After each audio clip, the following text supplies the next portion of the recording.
Can I welcome members, invited guests and the public both here and watching on the webcast to today's meeting of the Budget and Performance Committee. Our main topic of discussion today is the draft GLA Group Budget of 2020/21. But first we have a few short items of formal business to go through before we get to our main witnesses for this afternoon. So can I begin by apologies for absence and the Chair's announcements. Have we got any apologies? We've received apologies from the Chairman, Assembly Member Bacon, and from Assembly Member Shalomi, Assembly Members Prince and Assembly Member Shah are attending as substitutes. Okay, and of course the committee would want to wish our congratulations to Assembly Member Bacon and Assembly Member Shalomi for their recent success in joining the National Parliament. Okay, let's move on to item 2, declarations of interest. Can we note the list of declarations? Are there any additional declarations to be made by members? No. Okay, move on to the minutes. As Deputy Chair, can we confirm the minutes of the 26th of September meeting to be signed by me as a correct record? Great. Thank you very much. For summary list of actions, can we note the completed, outstanding and closed actions arising from the previous minutes? And let's move on to our main item of business, the draft GLA Group Budgets. Can I welcome, going in this way as they're facing me, Martin Clark, Executive Director of Resources for the GLA, David Bellamy, the Mayor's Chief of Staff, Mary Arpley, the Chief Officer, Debbie Jackson, Interim Executive Director of Development, Enterprise and Environment, Sarah Mully, Interim Executive Director for Communities and Intelligence, and Ricardo Ayat, Interim Deputy Executive Director, Housing and Land. Welcome this afternoon. We've got a range of questions. I'm going to kick off, I think, in terms of the first set of questions. And my first one is really to David Bellamy. David, could you just tell us what are the hardest choices that you face going into this year's budget? Cool. Thank you, Chair. Good afternoon. And can I echo your congratulations, please, to Assembly Members Bacon and Shalomi. From the outset of the budget process, the Mayor agreed that the highest priority would be to provide new funding for his environmental priorities, including the climate and ecological emergency. This meant there were tough choices. You'll see that the environment programmes are resourced across the 4 years, but for example, planned future year spend on regeneration and economic development has been reduced to enable this. The budget process involved a robust review of all existing projects and programmes and very careful consideration of all new proposals made by officers and deputy mayors. Recent changes to corporate delivery and financial performance reporting have made it easier to see the latest spend profile for each area, which is reflected in the draft budget. Previously, this wasn't possible. This provided the opportunity to assess where there was scope to move budgets to support new or emerging priorities and then make those changes in time for the draft budget. It also allowed growth proposals to be reviewed in the context of the latest delivery information. This was all carried out against a backdrop of considerable uncertainty of the level of future funding that will be available over the next 4 years. This meant that prioritisation was constrained to ensure there were no new ongoing funding requirements that were in excess of the level of funding assumed for the next 4 years. In short, there is no net increase in GLA expenditure despite inflationary pressures. This meant a significant number of proposals were either rejected or scaled down. To give 2 examples, first, we have no confirmation of any government funding for rough sleeping programmes beyond this financial year. While the government's piecemeal approach to this funding is a real concern, we concluded that the GLA simply does not have the recurring financial resources to fund this level of spending, and we do need to wait for government decisions in this area. Second, increased costs were identified regarding the European 2020 Football Championships. Rather than fund these ourselves, the Mayors required officers to develop income generation proposals in order that there is no net increase in costs to the taxpayer. Okay. And If you just then take us a little bit further, how does this budget reflect the changing priorities almost 4 years in the mayoral term? So has there been any changes that you want to point to? You talked about generally some of the things that you're trying to do with this budget, but have there been any changing priorities? I get the one about the homelessness in the sense that that's really about government funding and, or, you know, is it going to happen or not, and you're not quite sure about the future. So are there any other areas where the mayor has said, I've started in that direction, but I've now changed because of evidence suggests I need to change? I think it's less about, in general terms, the headline figures in each area. There's a lot of evolution of individual projects and programmes underneath that, and I'm sure we're going to get into that detail through the afternoon. I think what was really important in the budget process this year was the improvements that we've been able to make in process terms. I remember a year ago, Chair, we talked our shared ambitions to bring more transparency to some of the numbers and expand and show what was underneath and what was making them. And you can see the results of that in the document, and it is worth expressing our thanks to all the finance officers and colleagues who've made that possible. And what that really has allowed us to do is be very clear about the base level of funding for each area, as distinct from one-off items of expenditure that the Mayor's been able to propose, as distinct from reprofile expenditure where things have gone faster or slower than was originally anticipated, as distinct from external expenditure. And what that you're able to see there is, in general, broadly level spending on base budgets, and you can see then how the Mayor's priorities evolve. And as I say, the big thing that we had to address through this was trying to ensure that those base budgets were right for years to come, and that had a particular focus on the environment, where I think for year 4 on previous figures we were something like £3.5 million down on where we needed to be. And so it's been a very significant exercise to ensure that multi-year projects and programmes can be run and that the funding is there behind them to do that. Okay, I mean, my next question may apply to Mary, but more about some of the efficiency issues relating to the budget. So in the sense of the early budget advice and some of the issues, did we consider making an efficiency target to be applied to the ongoing base budget? What were the efficiency issues that you were looking for at the budget when you first set off with your advice, and what do you think, where are we going on that issue? Well, I think it's very much was a case of a project by project review across the budget. We had separate meetings with each unit, often an hour and a half per unit, going through all the individual projects and looking at changes. And with the more detailed financial information we have now, we've been able to see when spend actually is predicted to happen, when income is predicted to come in, and get a latest view and model based on that.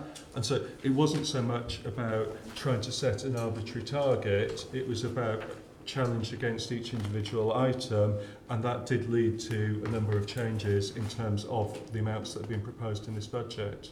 Okay, and presumably those changes and variations was based on evidence. Was it evidence of spend or evidence that actually what was being asked for wasn't required? So what I would say at the start of every one of these dozen or so meetings that we held is that the aim of the exercise is about performance, because the purpose of the budget is not about the numbers, it's about outcome delivery.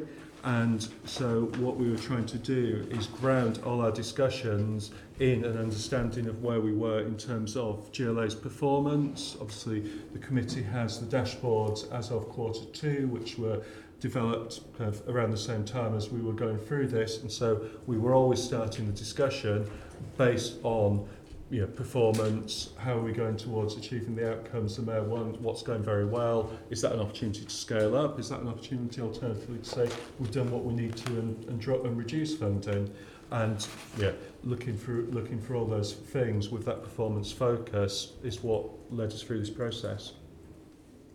Okay. Just in terms of reporting about spend, performance and issues like that, about a year ago I think I was involved in a briefing by TfL of their extensive quarterly briefings and issues, and no doubt I think we can do comparisons. Mm-hmm. It would be wrong to compare TfL to the GLA group budget. I'm not going down that route, so I'm not asking that. So I think when we come to look at TfL, we might well be comparing TfL to the Met on Wednesday when we come to look at their budgets.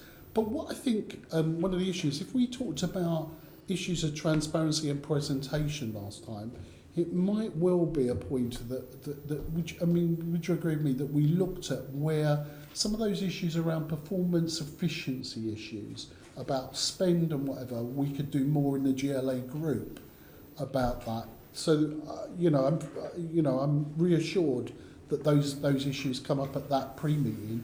But how best do we present that to outsiders or to assembly members that are looking at this budget, that process has gone through and there is some ownership from GLA officers around that process? Yeah, I mean, individual. I'm talking about those in. I'm not referring to them as robber barons, but those in their areas that they have that ownership about that spend and the performance of it. Yeah, I mean, it's a very fair question. I think, we can try and set out the base information as we do in the budget. There's more detailed on spend on individual projects and programmes in the appendices. And I think, as we saw with the previous approach we had to corporate performance reporting, if you're not careful, you can bury yourself in an avalanche of documents and detail, and the point of the exercise becomes about producing that rather than actually about what matters. And I think, talking about the GLA group, it clearly will vary. If you're talking about TfL, you may, for instance, get maintenance standards around railway equipment, and so there'll be benchmarks out there that you can compare performance against. For GLA and the huge range of fields that it's involved in, it's clearly much more challenging to do that, and I suspect ultimately you can't beat good discussion. I think the other thing, Chair, is you position it in terms of GLA group, and I know because I was looking at the document this morning, there's some stuff in the group consultation budget which will come out imminently around group collaboration, and as a group of organisations reporting to the Mayor, we all do work together with a number of shared services and so on already. There is work underway doing more of that, and a discussion at Oversight Committee tomorrow on one particular item. And, there's renewed energy in the last few months has been put behind that to take that further forward. Okay, and just while we're sticking on the issue of that, this is a question to Mary. I don't think it's a mayoral responsibility. The election issues and the cost associated with that.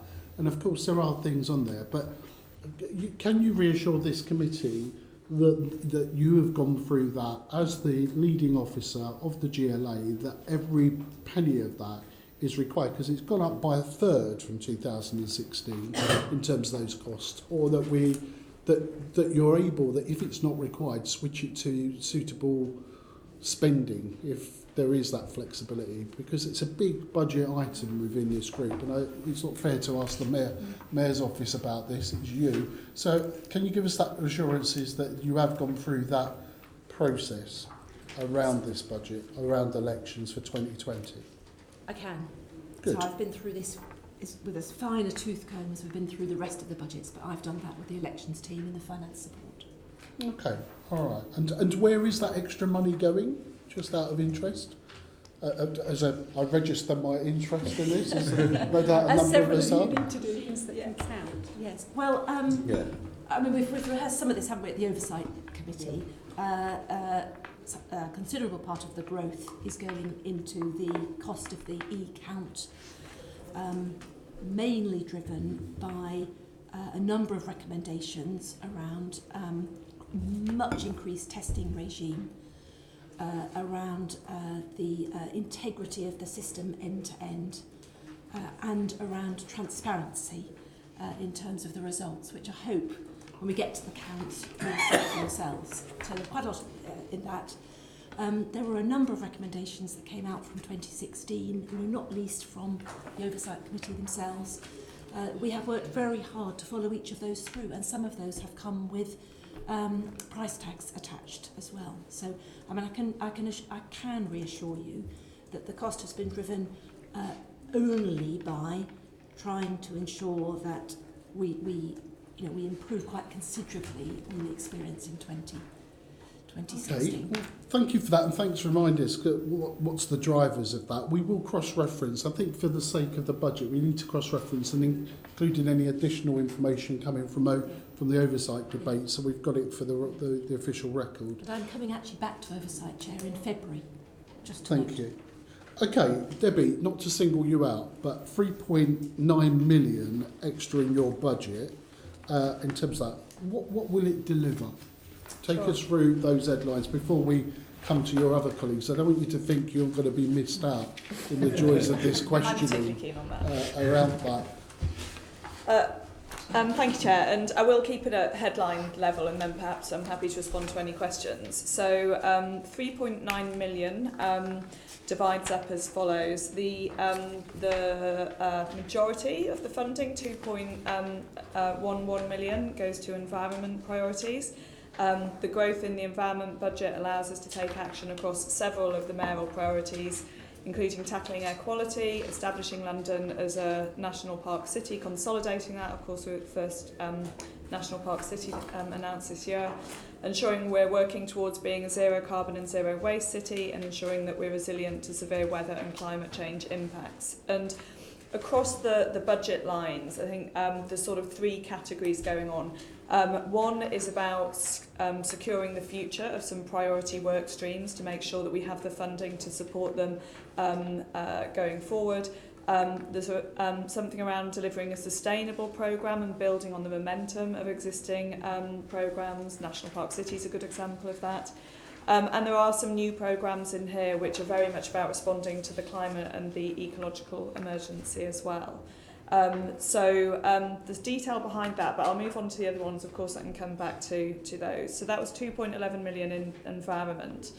564,000 in the work of the Regeneration and Economic Development team across two priorities here. One is around the Civic Innovation Challenge and our work around tech and innovation. And the second area is around really supplementing our resources to deliver on the economic fairness agenda. Currently characterised very much so about the Good Work Standard, but there's that is part of the economic fairness agenda. Moving on, skills and employment, 1.193 million. Some of this is about staffing. And we've gone through an exercise this year to look line by line across our staffing now that we're in the first year of delivery in terms of what's funded by AEB and what's funded by GLA Core. And some of this money is a product of that exercise, that shifting some resource across from AEB to GLA Core. And then there's funding in here as well to expand the London Enterprise Advisor Network as well, which supports mentoring in schools around careers from mentoring from business people. And then finally, not forgetting £66,000 in the Transport Growth and Infrastructure team, which is work around infrastructure and decarbonisation and thinking about how our infrastructure can support the decarbonisation of London's economy. So I'll pause there because I suspect you may have questions about the detail. Are there any questions from Assembly members? We have a section on environment We're later. going to so come back later and come back on it. But Keith, if there's a burning question. It's not on Debbie's section. If I can just take us back one step. This is really to David, I think. David, do you think that the clearer delineation between base and one-off spending makes this budget more accessible and transparent? Well, I hope so, because we haven't taken away the overall table that sums everything together, so that information is still in there. We're not forcing people to try and add it all up themselves.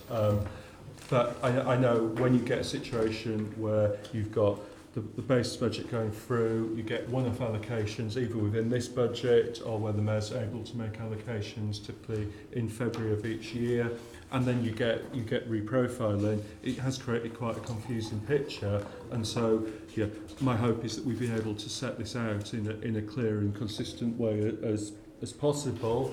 Obviously, more than happy to answer any questions on any of the specifics there within.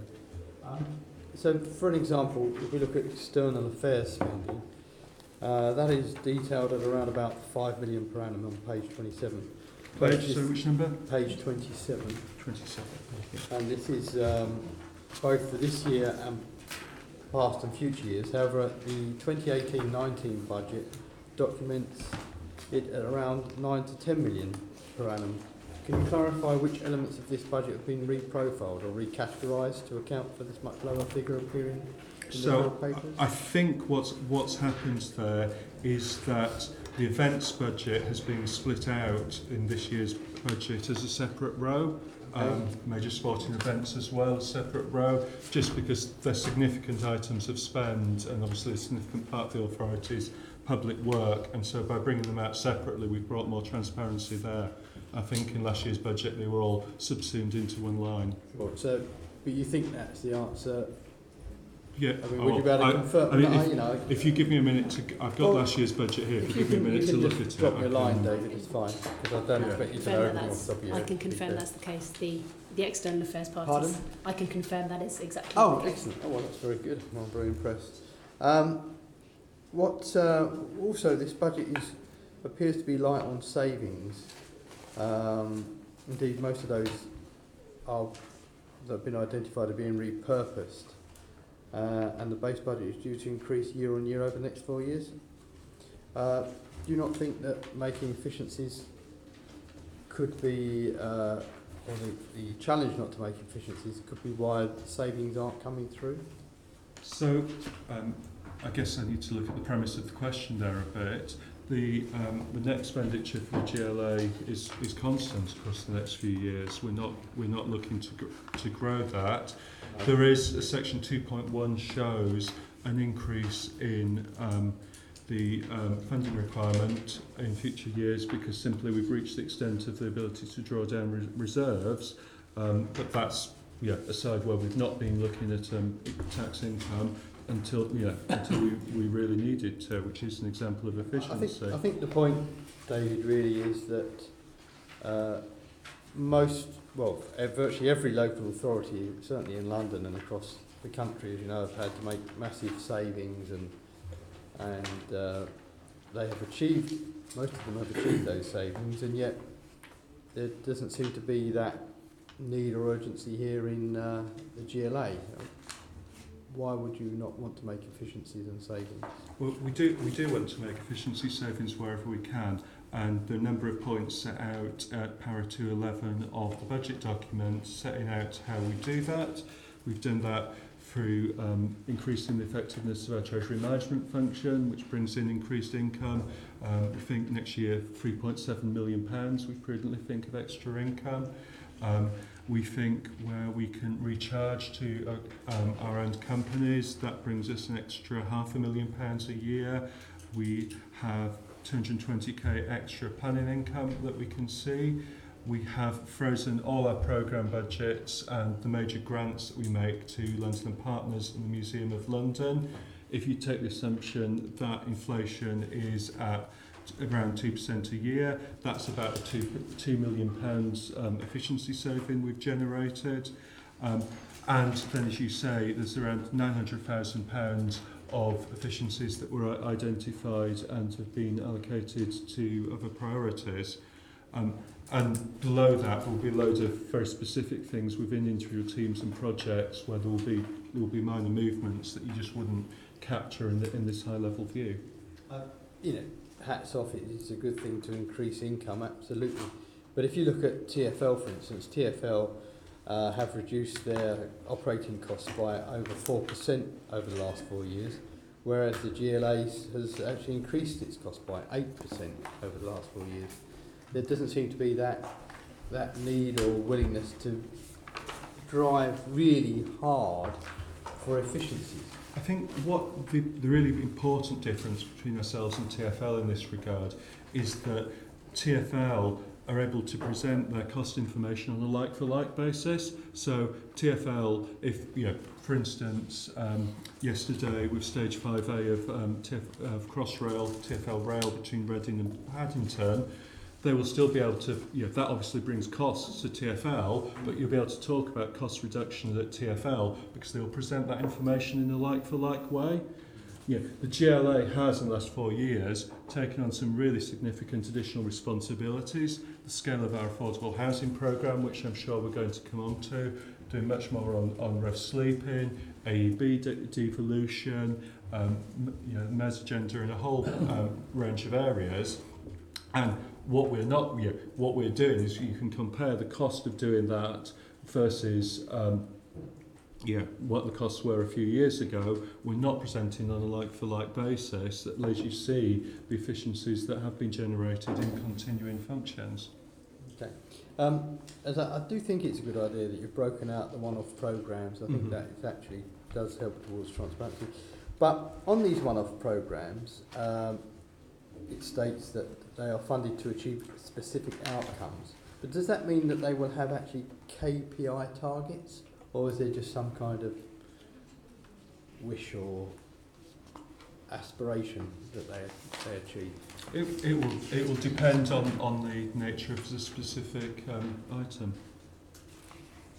But do you not feel that there would be a better measure if there were, each one was allocated specific KPIs? If you actually said, right, we're going to spend 10 million on whatever, and these are the outcomes, these are the hard outcomes, the real outcomes that we're looking for, rather than saying, well, we'd like to do this, we're going to spend that money on it, and hey, we've done it. Yeah, and you should see that because the money that you spend all goes towards the top level outcomes we're trying to achieve, and the dashboards now for each area include performance indicators and goals that are reflective of all the work of the units, which absolutely include these one-off items. I was going to make You're the point, not, I think what you're not saying, actually, David, if I heard you correctly, you're not saying that on these one-off items they're having their own specific KPIs, which I think would be the right way forward, and again would add to the transparency, because we could see what you've spent, we could see what you've achieved. It would depend on the nature of what they're doing. If they're doing something that is very unique and standalone, then the KPIs will relate to that.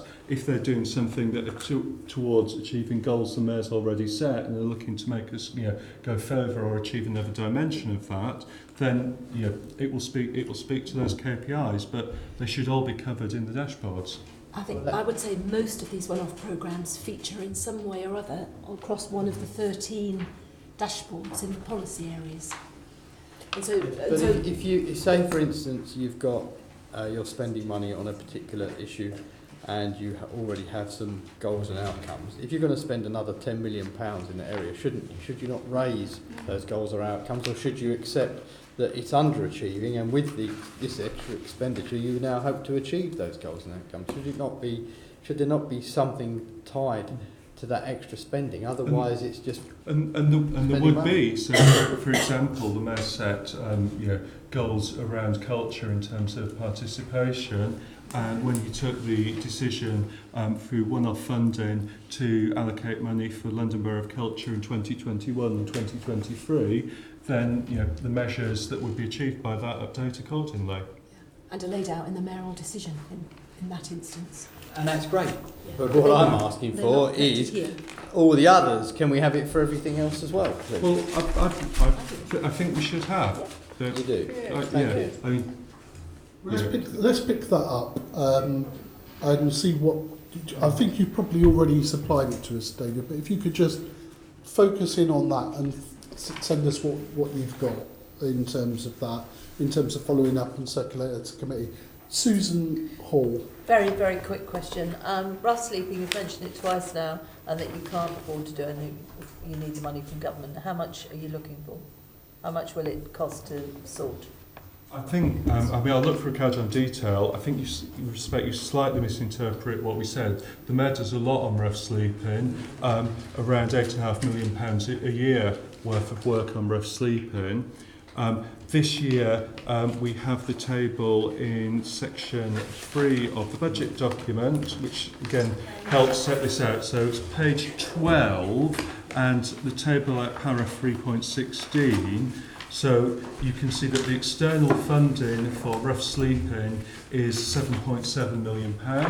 Now, looking at Ricardo, that's not all government money, but very largely, substantially it is. And you can see how that drops down in future years.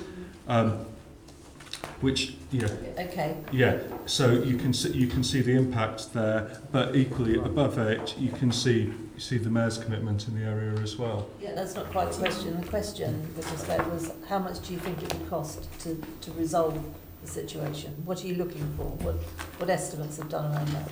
Yeah, so since the Mayor made a base budget available 2 or 3 years ago, the base budget has grown to about 8.5 million, and we've subsequently, through ongoing bidding and pots of money that have been made available from government, we've grown that budget to the current year initially to about 23 million.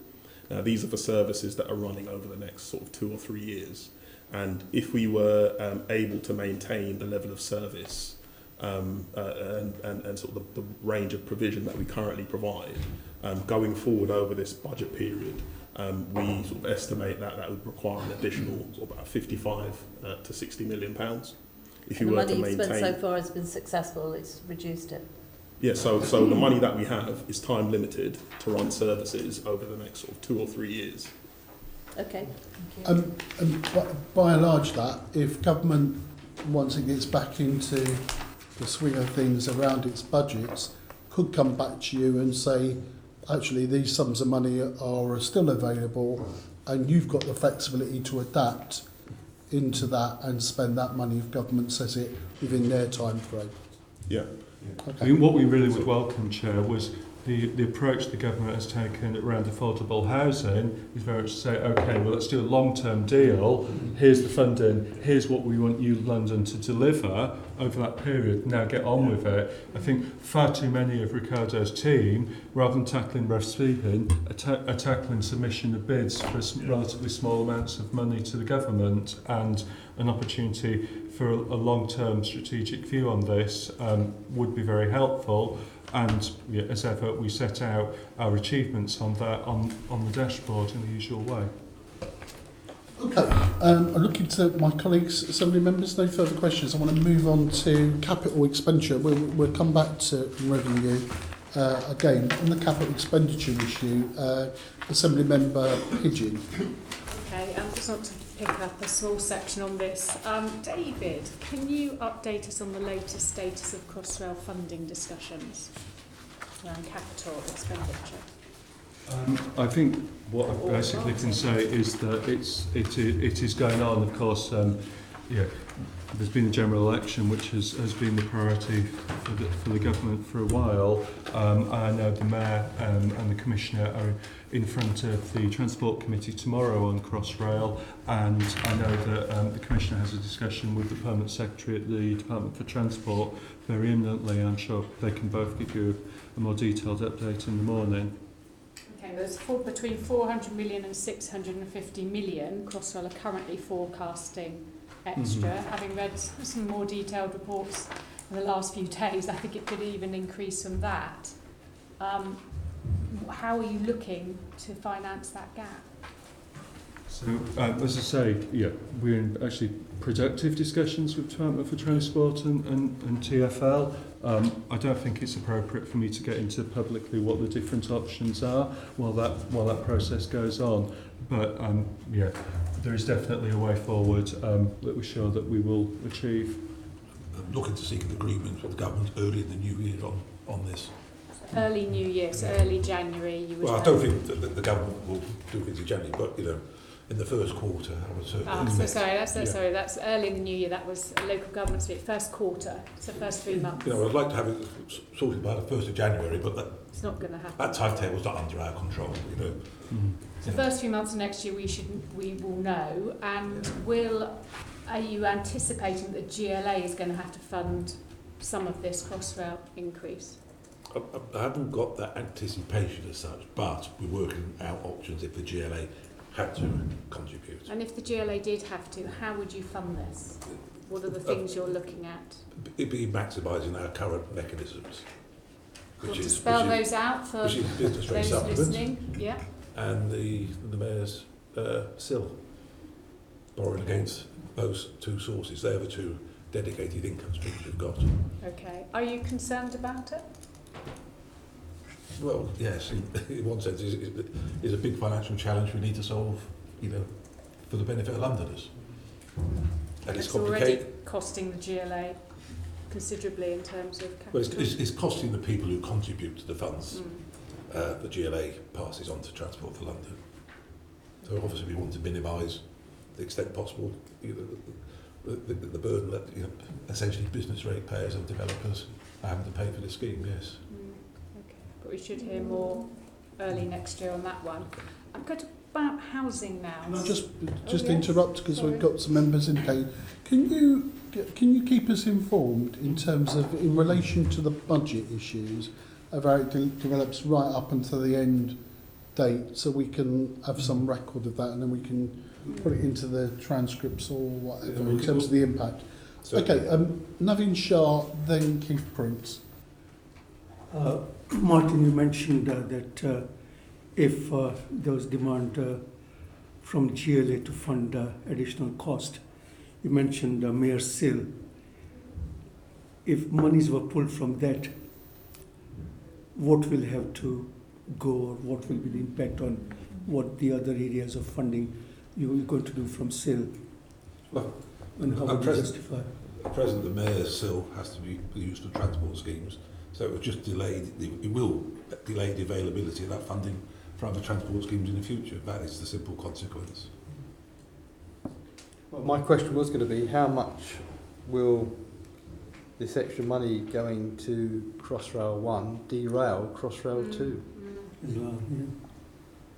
I'm not close enough. I'm not involved in Crossrail 2.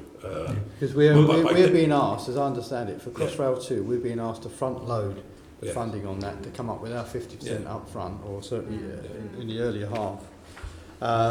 And I'm pretty certain that a lot of that SIL money was earmarked as being the way of making that funding available. So if that's going to be lost, what happens? Well, certainly, I think we've been very clear that this would mean a delay to Crossrail 2, but who knows what the real practical timetable is for Crossrail 2. Obviously, it's a delay to the original aspirations and plans, definitely. Can I say a couple of things there, Chair? The first is with regard to Crossrail 2. Obviously, yes, there is an impact. I think we've been open about that for the last year or so. But it's also important to recognise that one of the key strategic drivers behind Crossrail 2 is HS2 arriving at Euston and the very significant additional demand that will create. And as we know, HS2 is itself being delivered late, and so there is that impact. I think beyond that, the independent review of Crossrail 2 did recognise that it was possible to proceed on a 50-50 basis to fund the project between London and the Treasury. It didn't say that it needed to be precisely 50-50 every year, and so there were sensible reasons for flexibility, which was a very helpful conclusion, I think, for them to have reached. And as to the detail of what impact Crossrail 1 delays and the need for extra funding will have there on Crossrail 2, well, that of course depends on the nature of the agreement that's reached with government, and as Martin said, we're not going to have an outcome there until the new year. If I can just come back on that, sorry, yes, of course the report says what the report says, but that's merely a recommendation. I know that the discussions that the GLA have been having with the government is that we front load out 50%, and that's how they make it affordable. No, so, and that's whatever the report says doesn't mean to say that's going to change. There are a number of different funding sources, as one would expect for a project of the scale of Crossrail 2, that would come together to give the necessary funding, and some of them will be more available earlier. That's true to say, but overall, it's never been the intention that London will be paying more than 50% in earlier stages. In fact, if anything, it was the reverse. Yeah. So just one other factor to add in is also, I think, Crossrail 2, we should find out in February what the government's response is to the National Infrastructure Commission's recommendations are. You know, it was planned to be published alongside the budget that didn't happen in October, so I think that would also give more clarity in February. I'm very happy to keep you updated on that the same way as Crossrail through the budget process. Thank you.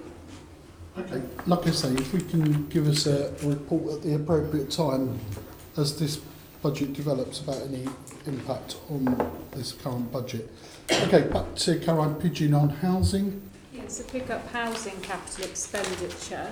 So maybe Ricardo, let's start these two to start with. There have been reductions in this financial year in the spend on the Affordable Homes programme, yet you're looking at spending 600 million in the next financial year. Is that really realistic? Yes, partly because as we go forward, the level of programme that we need to deliver increases, and historically we have always had significant numbers to deliver of our programme within the last few years. So next year will be the penultimate year of the programme, and based on forecasting in our system, we anticipate that that is where we'll get to from an expenditure perspective.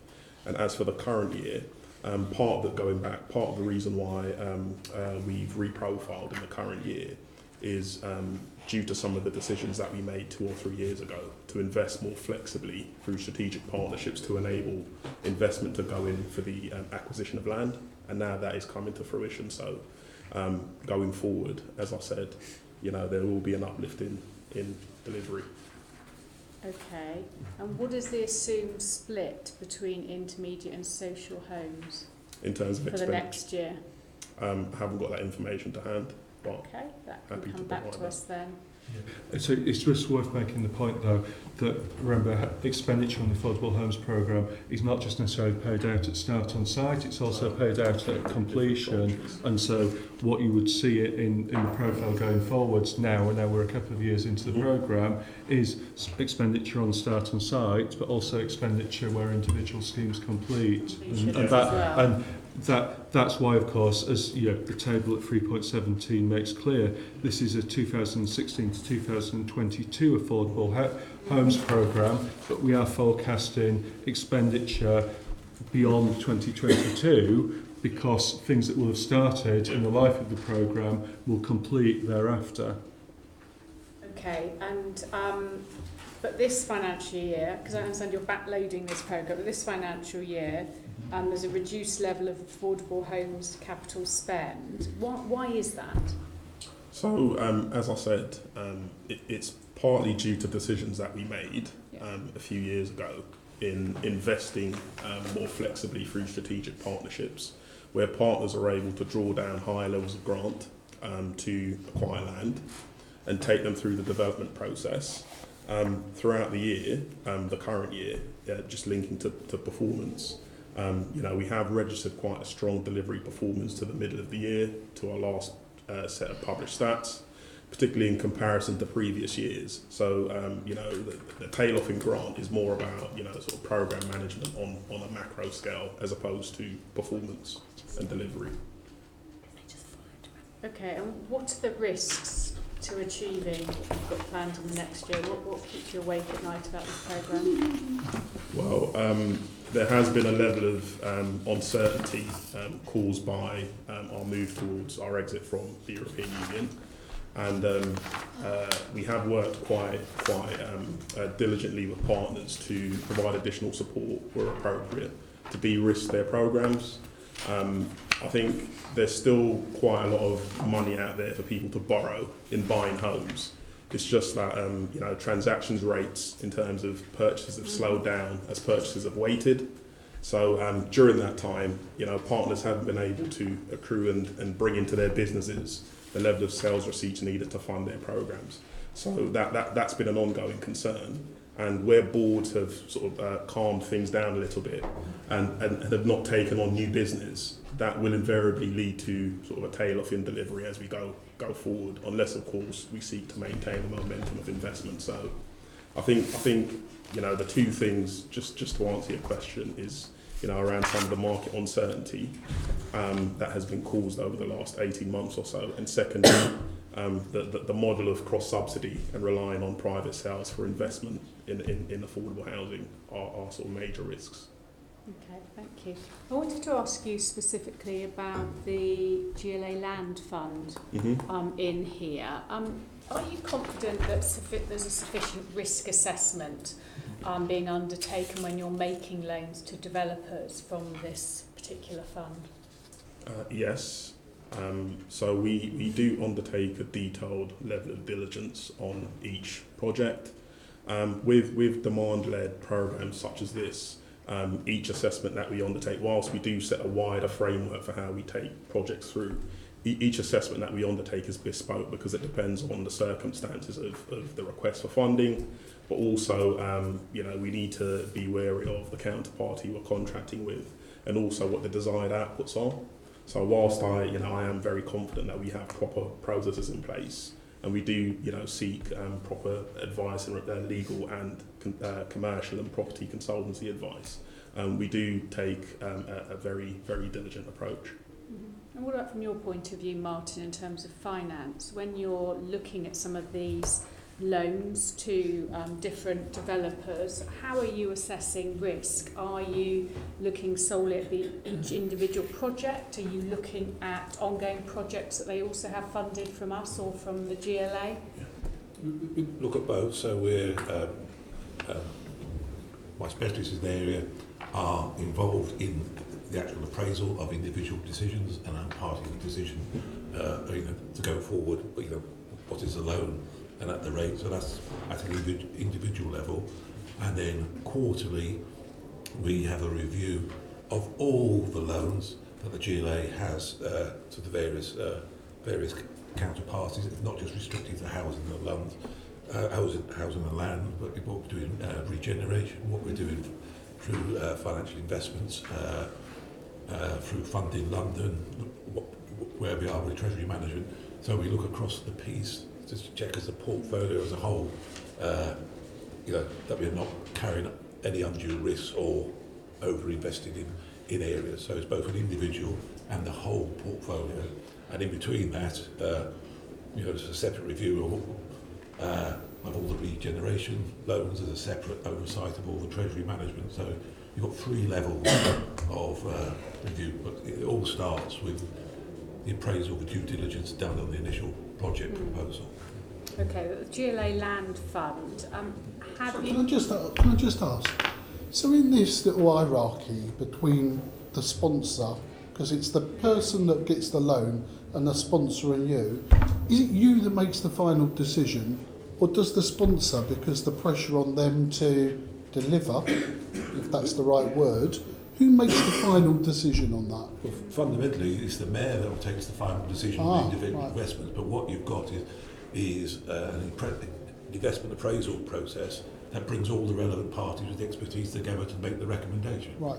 Okay. On the GLA Land Fund, it's devolved to the Executive Director for Housing. There is a scale of finance. Considerable scale. Yeah, considerable but scale. The Director of Housing and Land cannot take a unilateral decision. It needs the support. So our Chief Investment Officer has a veto on any decision. And does it go to a specific committee Yes. in this building? What's the name of that committee? Investment Committee, So there's 2 layers of diligence. There's an interest rate setting board, which isn't a decision-making body, but that's the board at which, or the forum at which decisions are consulted on, and that's where finance colleagues have quite a strong, significant input into those decisions as they're being worked up. There is also an investment committee, which again, it's not a decision-making forum, but proposals are taken to the investment committee for consideration and input as proposals are being worked up. So, there's a whole process that proposals are taken through before a final decision is is made, the formal decision is made.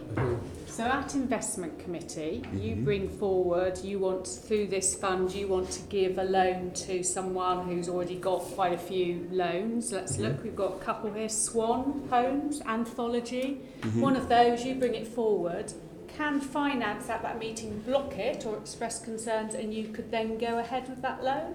Or would that put an end to it completely? Potentially put an end to it because, you know, there, as Martin says, there are two layers. We do look at the individual transaction, but also, you know, the wider scale of investment that's going into that counterparty. So, you know, there are limits set that we've agreed from an exposure perspective that are taken into consideration. But we, you know, we would not seek to take any proposal forward to formal decision unless all of the component parts and elements of input from the GLA are So fully considered. Finance at that meeting said we don't think it stacks up, we've got too much risk and exposure here to this one company.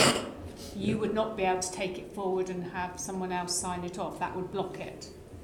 Yes. Yeah. You know, And have there that's the been approach that we are there take.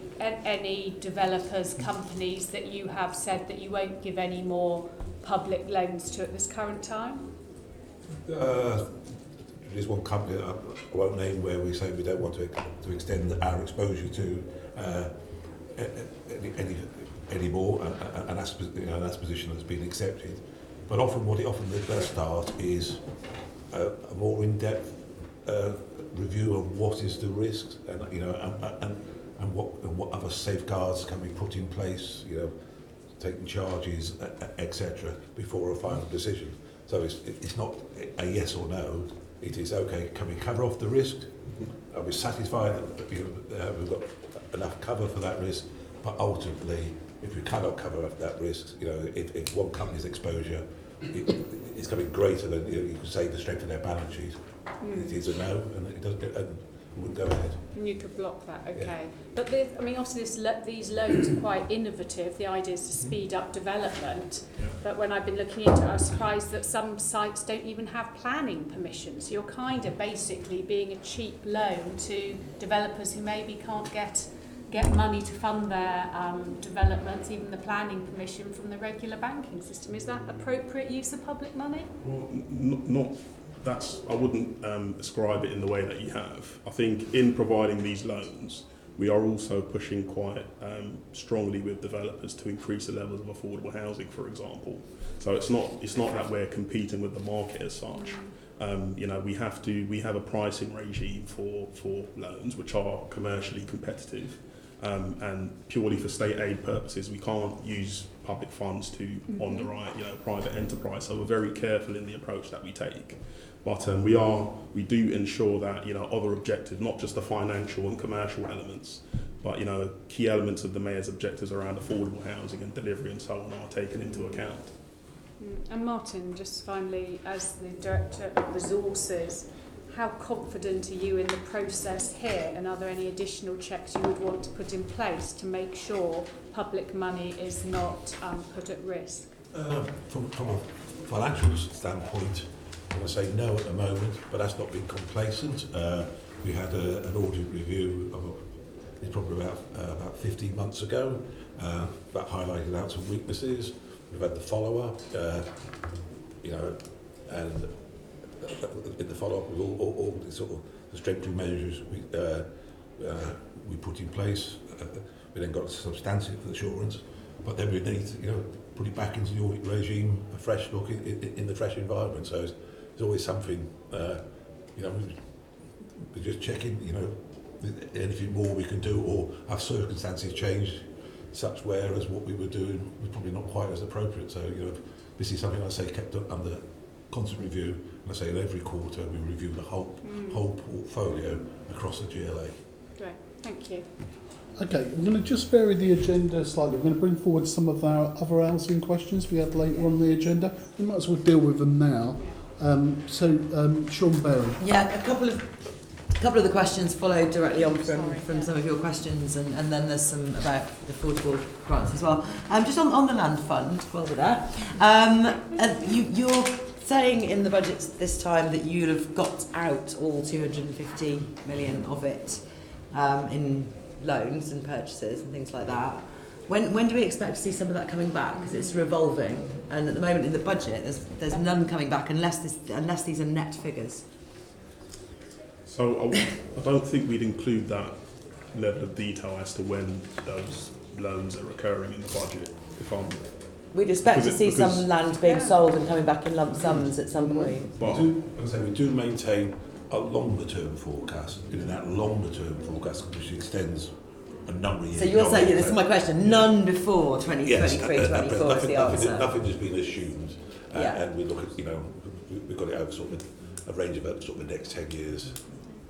So would it be possible to see that longer term Yeah. forecast? Because obviously, if none is coming back, then Yeah. wanting to know when we can start spending the money again, if it's revolving, is Exactly. useful. So yes, I have been prudent. I don't want us to anticipate the income before we get it, and if it does turn up in year, we will, we'll then, make it available.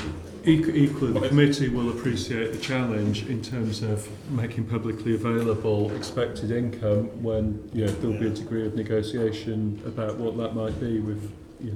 Broad estimates of the The amounts in market. years as a total figure rather than individual projects is fine. I can find some. Yeah. There's a repayment plan for all of these people you're giving loans to, Yes. so that should be Can I simply just add? available. So whilst funds are being drawn, they're interest-bearing loans, so we are collecting interest while the loans are being drawn. In terms of when the premiums are being repaid, they're pegged to key milestones in delivery, Yeah. i.e. once homes are sold, the loans can be repaid. If you look at the average life cycle of a development scheme being up to 5 years, the fund has been in operation for just over a year now. So, as Martin says, the majority of them will not be covered in the time period reflected by this budget. And which budget line does the interest come into? Is that a revenue line? The revenue line. Do you know which one? No, I don't.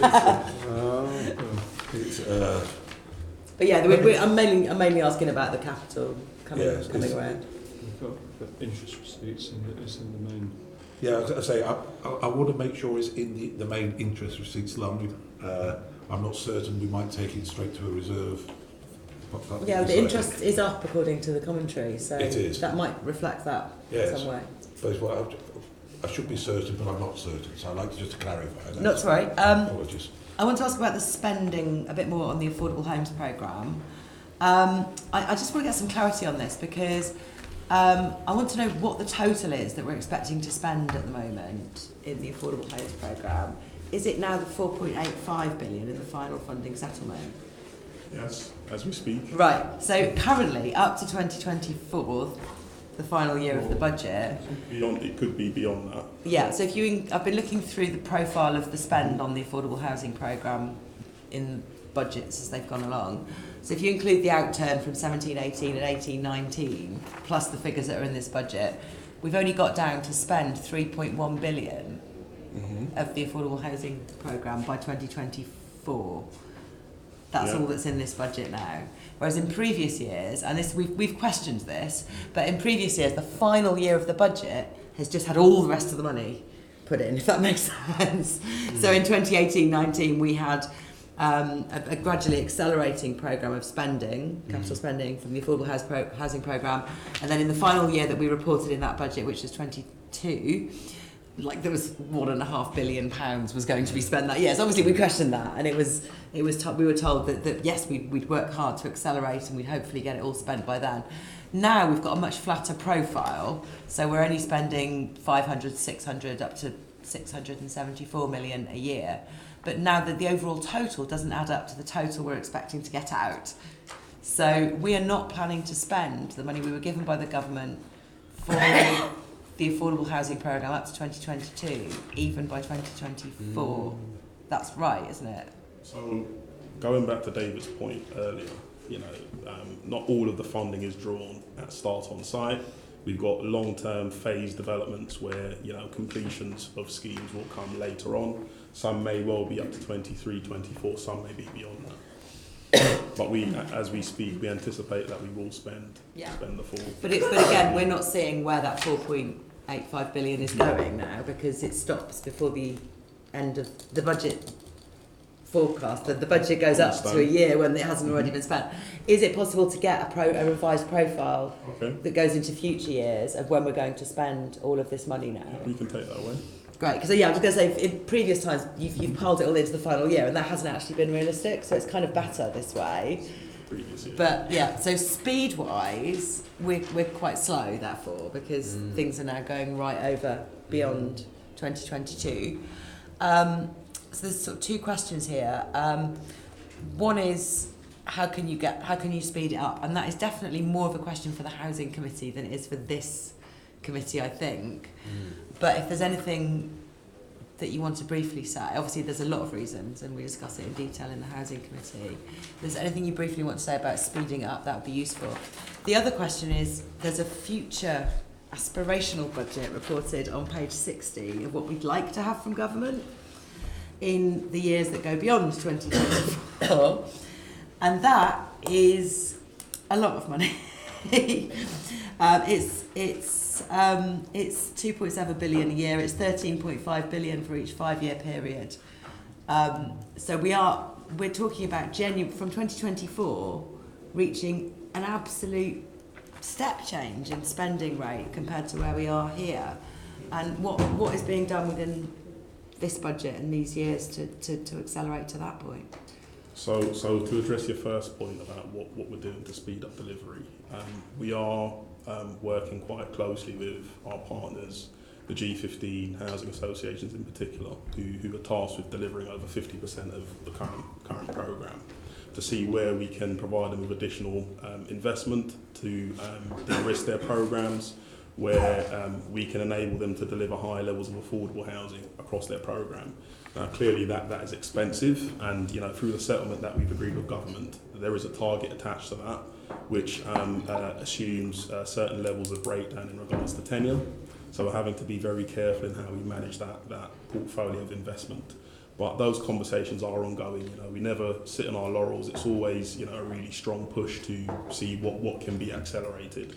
And going back to what I said earlier, one attempt that we have made at doing that is to allow partners to draw funds early, to acquire land, to get early cash into delivery. Going forward, in terms of our long-term budget, now, you may be aware that there was a report published earlier this year which looked at draft London Plan targets at that point, and looked at the types of housing that needed to be delivered for Londoners, those that are most required, i.e. higher levels of social rent, based on the 65,000 London Plan target. We had done an assessment of 50% of that being affordable housing, and that is what we've based the future forecasts on. Now, clearly, this is our ask, and this is what we think, based on what's needed in London, that would be required to deliver to those levels. But clearly, that depends very much on what funding is made available and what we can negotiate with government. Obviously, we've talked in the Housing Committee to housing associations as well. With the current levels of grant per unit, they are struggling. Is there anything you can do within the finance side of things to vary the grants, to make them more flexible, to give them out per bedroom? Is there anything you can do, given the agreement that you have with government, to make the grants more flexible so that you can build maybe more homes sooner, or convert more of them to social homes, or convert more of them to higher numbers of bedrooms? All those different things that the housing associations want, that's slowing them down at the moment from a finance point of view. Well, I'm confident that within the confines of the pot, the settlement that we have, that we are doing all we can. But there is a limit, and actually, this is perhaps the current program that we have is perhaps the most flexible we've ever had in terms of what partners are able to draw down funding for, but also the time periods and how flexible we are in negotiating grant rates for particular schemes. So whilst we do have tariff rates of grant depending on the types of tenure that partners are delivering, where there are certain schemes where partners are in particular struggling, or where there are viability or particular sort of abnormal costs, we will have those conversations on a case-by-case basis. That's business as usual for us. So to answer your question, I do think that we are being as flexible as we can, but within the funding envelope that we have. Is that a flexibility as to the grant you give per unit, or is that the marginal viability fund? I think it's called wherever that is. So the marginal viability fund is totally different. That's not that. So this is actually flexibility within the grants. Yeah, on a case by case basis, and particularly for smaller housing associations who haven't necessarily got the skills or capabilities and who are having to compete to acquire land and so on. We do have those conversations where appropriate. So if you've given out on occasion more than £60,000 for a social rented home, for example? On a negotiated basis, yes. That's interesting to know. And there's scope to do more of that potentially? Well, no. It needs to be managed within the envelope that we have. We can't do it across the board because we're still aiming to hit our global programme target. Okay. So going to Martin, I think probably there's quite a lot of this money unspent, isn't there? Where is it? I mean, what? And that money unspent is one of the biggest drivers of our cash balances that we invest securely. Develops the interest receipts line. So at present, our cash balances, taking into account the GLA, is large sums of all government grants flow through the GLA, there's big sums of business rates flowing around. That's why we tend to have a day-to-day cash balance of £2 billion which we're going to put out on the market. So exactly. So we've spent less than £1 billion so far of our affordable housing grants. So we've got more than £3 billion in the bank. The government pay it in phases over the years, but we do get housing grants in advance of us spending it out. So I think I've got a figure somewhere. This is my question. Has the government still got some of it? And if we're not spending it, is there a danger that we might lose it? Well, not if the government honours its funding agreement. So there's a profile. Sometimes the government has to take an annual decision on the amounts, but there is an agreed profile over the 4 years. And we had agreed with government a few years back that they would do what they could to pay it up front as much as possible. So it certainly helps with some of our other obligations that we got. So at the moment, I'm trying to think is. Well, you look for that. I think it's a fair point because some government schemes very much pay in arrears, and obviously the authority has to have the money to meet that. So having the big thing that tends to provide the money a bit more in advance is very helpful. And I think for me, what's really important is that absolutely we're here talking about the budget, and you look at the pounds, but Ricardo and his team are on track in terms of the annual targets agreed with government to deliver affordable housing. So they're on track with that. And on my other side, Martin's very happy about the cash flow in the bank and being able to take productive use of that for Londoners. So in that sense, a lot more to do to deliver in the remaining 2 years of the programme, but we're in a good place. Yeah, so at present, we're estimating our long-term balances, if you exclude Crossrail, that's another big flow, and the Northern Line extension will exceed £1 billion a day for the foreseeable future. We net off the loans, we wait to the LLDC, so we use that cash. That money was the original source of the 250 million land fund, and we have this what called this London Strategic Reserve of 300 million to try and get in a secure manner inflation-beating returns so we can preserve future spending power. And I say, but a big source of that billion is the affordable housing grant, which the government pays in advance of when we have to spend it.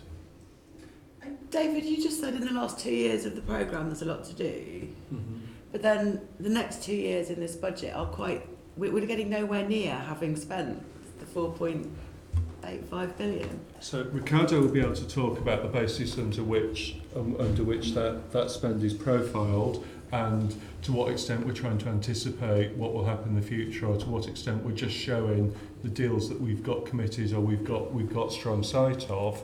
Yeah, what I was referring to was the delivery, which is ultimately what this is about, against the up to 116,000 target, and where we are with that. Okay, you do understand what I'm asking though, don't you? That if we don't meet, if we don't spend, if the money doesn't flow through us, then the government might turn around and change that. Cut off the flow. Well, Yeah. I mean, obviously, ultimately, government and parliament are sovereign, so any day they can get out of bed and do anything. That's the reality of the system. We have a funding agreement with the government. It's set an annual target of starts that we have to achieve. Every year we've achieved it. We're on course to do so again this year. And so it's hard to see what justification the government would have for doing that. Yeah. But if they carry on giving it to us, it will accumulate in our bank account. Yeah, I would expect them to pay over the full 4.8 by the end of 2022. Yeah. So we'll have have quite a lot in the bank at that point. Yes, but we've got a lot in the bank at the moment, so it's maintained, isn't it? We'll have to see what the next programme is. Okay, thank you. Okay, Keith Prince. Yeah, just a quick point. Going back to the pump priming money, I'm a little concerned that we're not showing the interest that we're getting from that on a separate line, because surely isn't that the whole idea of that is that it regenerates, and isn't it therefore, would you not say that it should be ring fenced and the interest should be part of that regeneration fund? Yeah, that's why I said I'll come back with clarification on. I should know the answer, right? But I'm not certain. I think it might be in that 17 million, or it might have been allocated straight to reserve ring fences. So I will come back and clarify. Yeah, but you can understand my concern, because if we're just using it as in the general pot, then that's surely misusing the money. Yes, but thank you. Yes. Well, the point is to get back the money we invested. Yes. Yeah. But surely the interest should also go back into that pot as well, David. So, well, imagine because a lot of the money will be. Imagine you've got some money and you say either we're going to invest it through the land fund, yeah, or we're not. If we're not, the Treasury Management team are going to invest it anyway and secure a return, and that return will come through as interest received. No, that's a different point, David. No, it's the same point, No. because the point of the land fund is to achieve things in terms of more affordable housing whilst preserving the capital so that it can be used for when it's needed. Yeah, but my point It's not there to make a profit. Well, no, but it doesn't make a profit, does it? Because the money's reinvested. So the point I'm trying to make, David, and you've made another point that I've actually, is that you've got some of that land fund money in the bank. Now, some of it is on loan, and that money that's on loan is earning interest. And I would argue that that interest most certainly should go back into the land fund, because you're regenerating it. Secondly, you've made another good point that actually the money that's in the bank is also earning interest, and there could be an argument that should also go back into the land fund as well. I mean, clearly that might or might not be a decision for the administration to make, but I think we need some clarity and some transparency around this. Well, yes, I think that's you've identified a policy decision made at this stage, and as Ricardo said, the land fund hasn't been going for very long, so the amount of interest that's been repaid is going to be relatively small. And I just want to check. But the principle's sound, doesn't it? Yeah, I understand. Yes. I understand the point you made. So it'd be interesting. I think it's a choice. Give the officer a chance to come back and just see that. But the principle of, if that money's been made out of housing money, should it stay in housing? Whether you use it on this fund or homelessness, they're mayoral choices, aren't they? I think it's mayoral choice. Do you want to hypothecate an income stream? That's what it comes down to. I get that. And I think then the secondary point is about how do we work out the transparency of that if it happens? Do we wait for a mayoral direction form to come out and say this is where I'm using the money from, or is it some other way that we can see where it works? Okay, any more questions on housing? There's one from my questions from Mayoral Development Corporation. maybe I can pick that up now. Okay, Yeah, all right. that's on the housing delivery and the funds there. As long as you're not going to go off and leave me like I become Billy No Mates if they think to get your question in earlier. They And will run. leave me and run. I still have the remainder. Fine, go then, you remainder go left for that. later If it on. makes sense, let's do it now Yeah, and try and yeah, get that all yeah. together. Yep. Yeah, this is, as I said, to do with MDC and specific to Old Oak Park Royal Development Corporation. As we know, the Housing Infrastructure Fund money was announced way back, I think it was March 2019, and it's still not been confirmed, which is obviously extremely worrying. Is this money still being expected to be received?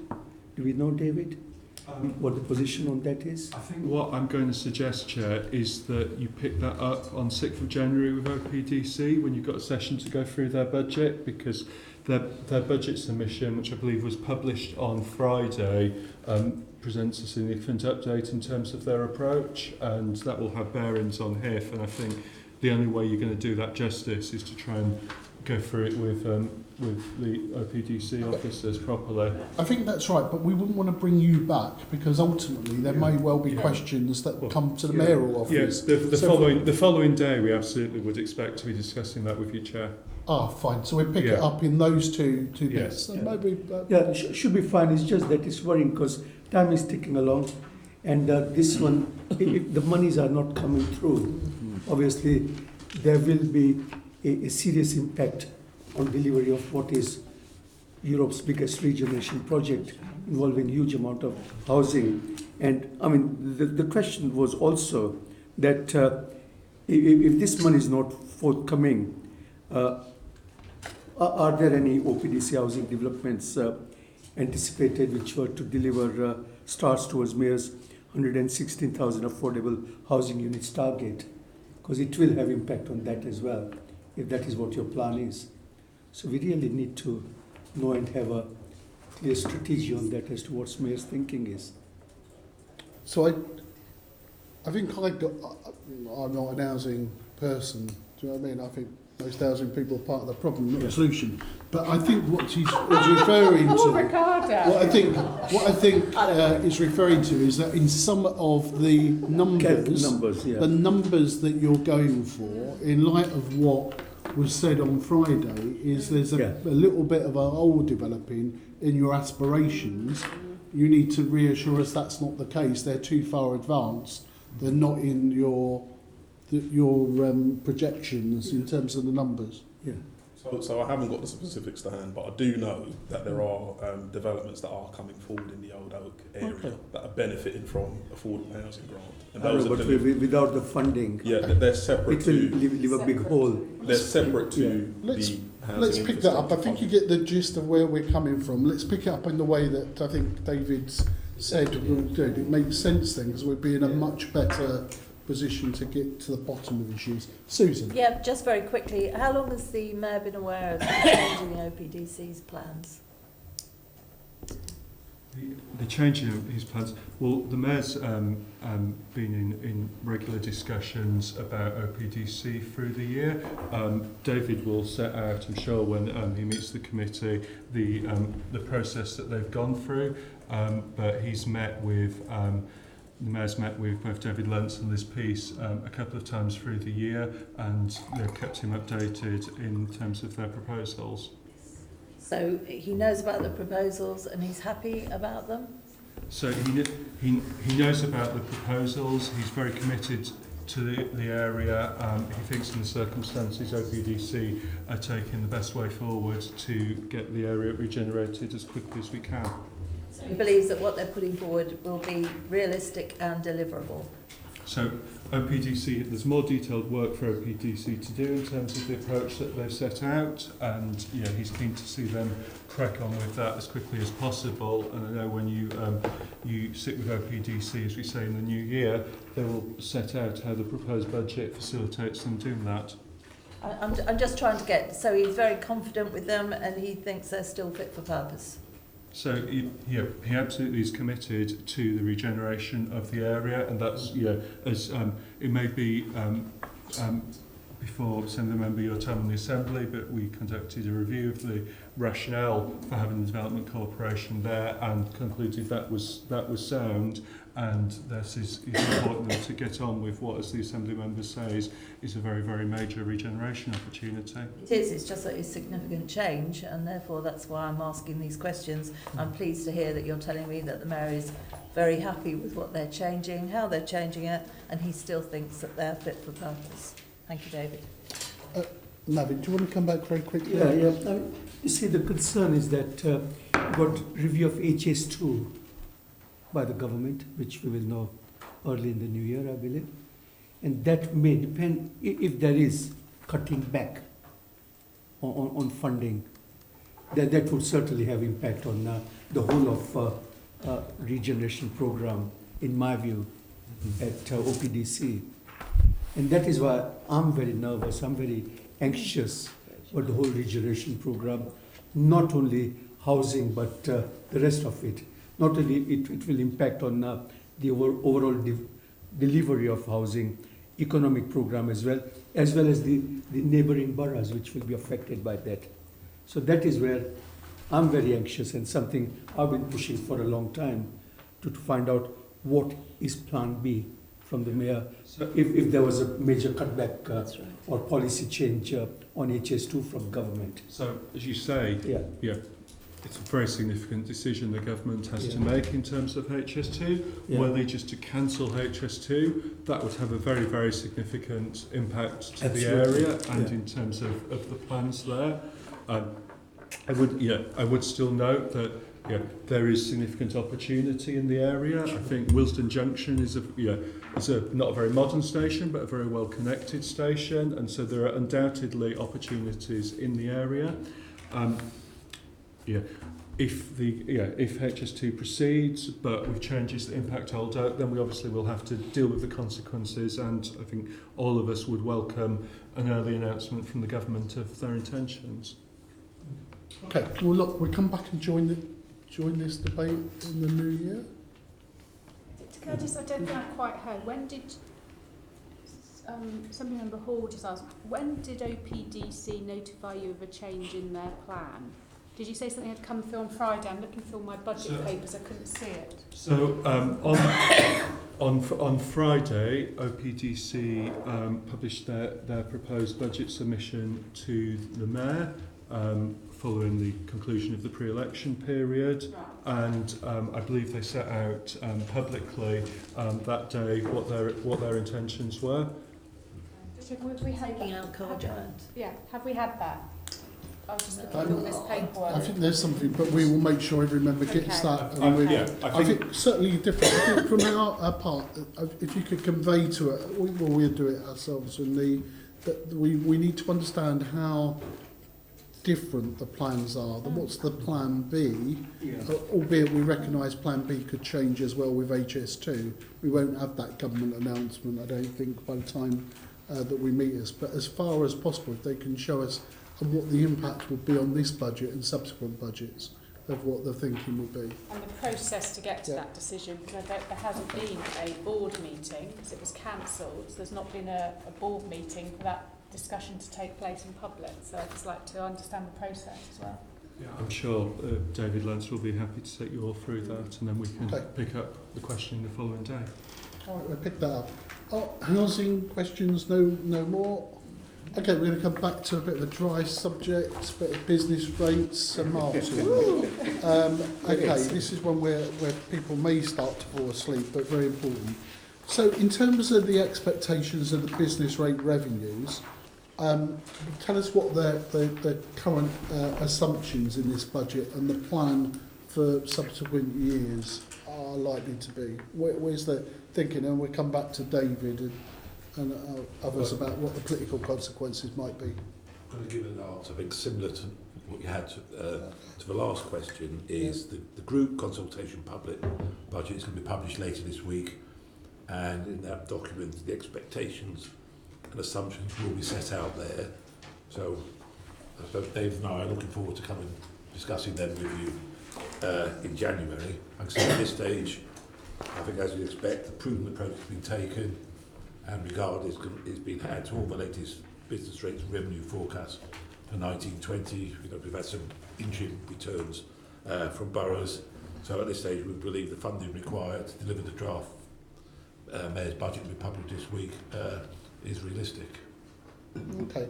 And in terms of just some of the issues that are current there, if you're able to shed any light on, so the claims by business ratepayers, is that still an issue, and will that be contained in the subsequent papers?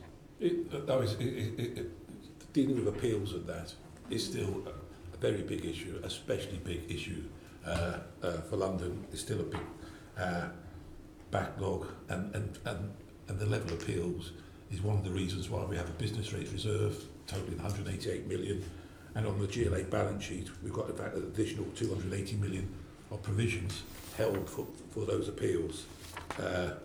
So, you know, against that sort of background, we think, you know, the assumptions we've had to, you know, you'll see this week some quite prudent assumptions, but I would say some very robust assumptions, and with our reserves and our accounting treatment for provisions, I think we'll be able to manage any volatility. And because that volatility could lead to less flexibility on behalf of the Mayor about the movements within this budget or delivery of services or activities. Yes, so hence, you know, use the word prudent, taking a very cautious view what the level of business rates will be, and obviously we'll have a confirmation at the end of January what are the latest borough estimates. Okay. And then just in terms of the strategic investment fund around that, because this is allied to those issues, I suppose to David, what is the expectations of the allocations that have been made in 20/21, and what metric are you using to monitor the effectiveness of the expenditure in this area? Okay, so it's worth reminding the committee that there are two strategic investment funds that come out of the pilot we've been through in terms of business rate pooling, which the government has now indicated, is not going to recur in 2020-21. So there's the money that the Mayor puts into a strategic investment pot, and there's the money that London government generally allocates in an officer-led process. I don't have details of the latter with me. Debbie, I know, has been involved in the process in previous years, so between us we might be able to try and deal with any specific questions on that. There was this year's exercise has gone through the process of officer assessment and has led then to outcomes which I think are now going through the governance processes of each authority in London. I don't know if that process is complete yet. I don't know for a fact. It was complete by this time last year, but I don't know if we're on exactly the same time scale this year. And if you can just drop us a line, give us an update on that, that would be fairly useful, and any additional information you want to provide us around that. Yeah. Okay, any other further questions, colleagues, before I move on? Okay, let's move on to staffing levels. Assembly Member Hall. Right, okay. Mary, there were 795 staff in 2016. It's gone up to 1,282 by September this year. So that's an increase of 61%. So how do you justify the dramatic increase in staff levels, for as an example, just over the last 12 months? Okay, thank you. So over the last 12 months, so to break that down into the last 12 months, we've put 187 new posts onto the establishment. And those really fall into three categories. So over half of them, 99 of them, were announced in last year's budget. And those were mainly linked to, in fact, 58 of them were in housing and land. And I think 18 of those 58 were at the Royal Docks. And the Oversight Committee has seen those jobs come through this year. But we've talked an awful lot about the large amounts of money to be deployed through housing and land, and that is essentially why we need these extra members of staff. I think when Ricardo came to Oversight, talked about the relative scale of the housing and land team here in the GLA and the national housing team at the National Housing Corporation. So 58 of those 99 came into housing and land, and there were several other jobs in skills, in the London Situational Awareness Team, which the Oversight Committee knows about, and quite a few jobs that did go into HR and IT, related particularly to my transformation programme. So 99 of the 187 you could see as we came out of last year's budget process. In the intervening period, we've created a further 83 fixed-term posts. 55 of those, again, I reported to Oversight back in July, and there's a further 28 being reported to Oversight tomorrow with the workforce report. These are fixed-term posts, but they're required to deliver the breadth of the programme we've got on the books. So some of those have been into the Euro 2020 programme, which we've heard about. Most of those, of course, will come to an end after the tournament itself. Some will be kept on for other events. We've had increase in planning, we've had increase in skills and employment. We've had some jobs created for the elections, which we talked about earlier, some further jobs in transformation, some even in the Assembly. So there have been a whole series of fixed-term roles. And then the balance for the 187 that we've created in the last 12 months, there are a couple of quite small teams, but very important teams, again, that I brought to Oversight in the year. One was the London Estates Delivery Unit, which is the team that works very, very closely with Housing and Land to help various parts of the National Health Service across London repurpose their surplus land for housing. And most recently I came with some, I think it was 7 or 8 posts for the new private sector cladding fund team. So those, less some deletions. Private sector what team? Building safety. Building Cladding. safety. The private sector cladding. Cladding. Thank Yeah, you. it was the last one I brought to Oversight in September. But that's how you get to the increase in the last 12 months. I mean, anybody working in this building finds it astonishing. I mean, other than having people working in the toilets, they're working everywhere else. We never know where to find them because they're all over the place. It's quite frankly getting ridiculous, and I only hope that you don't every single year find more and more teams to go into, because one questions what are the people that are there in the first place doing if they're not working on the new projects. When some projects come to an end and the staff are still there, why are they not utilised to do the new projects? We just seem to be taking on more people over and over at a basic cost of 12 million, and that's just for their salaries. It's all the add-ons. It's money upon money upon money.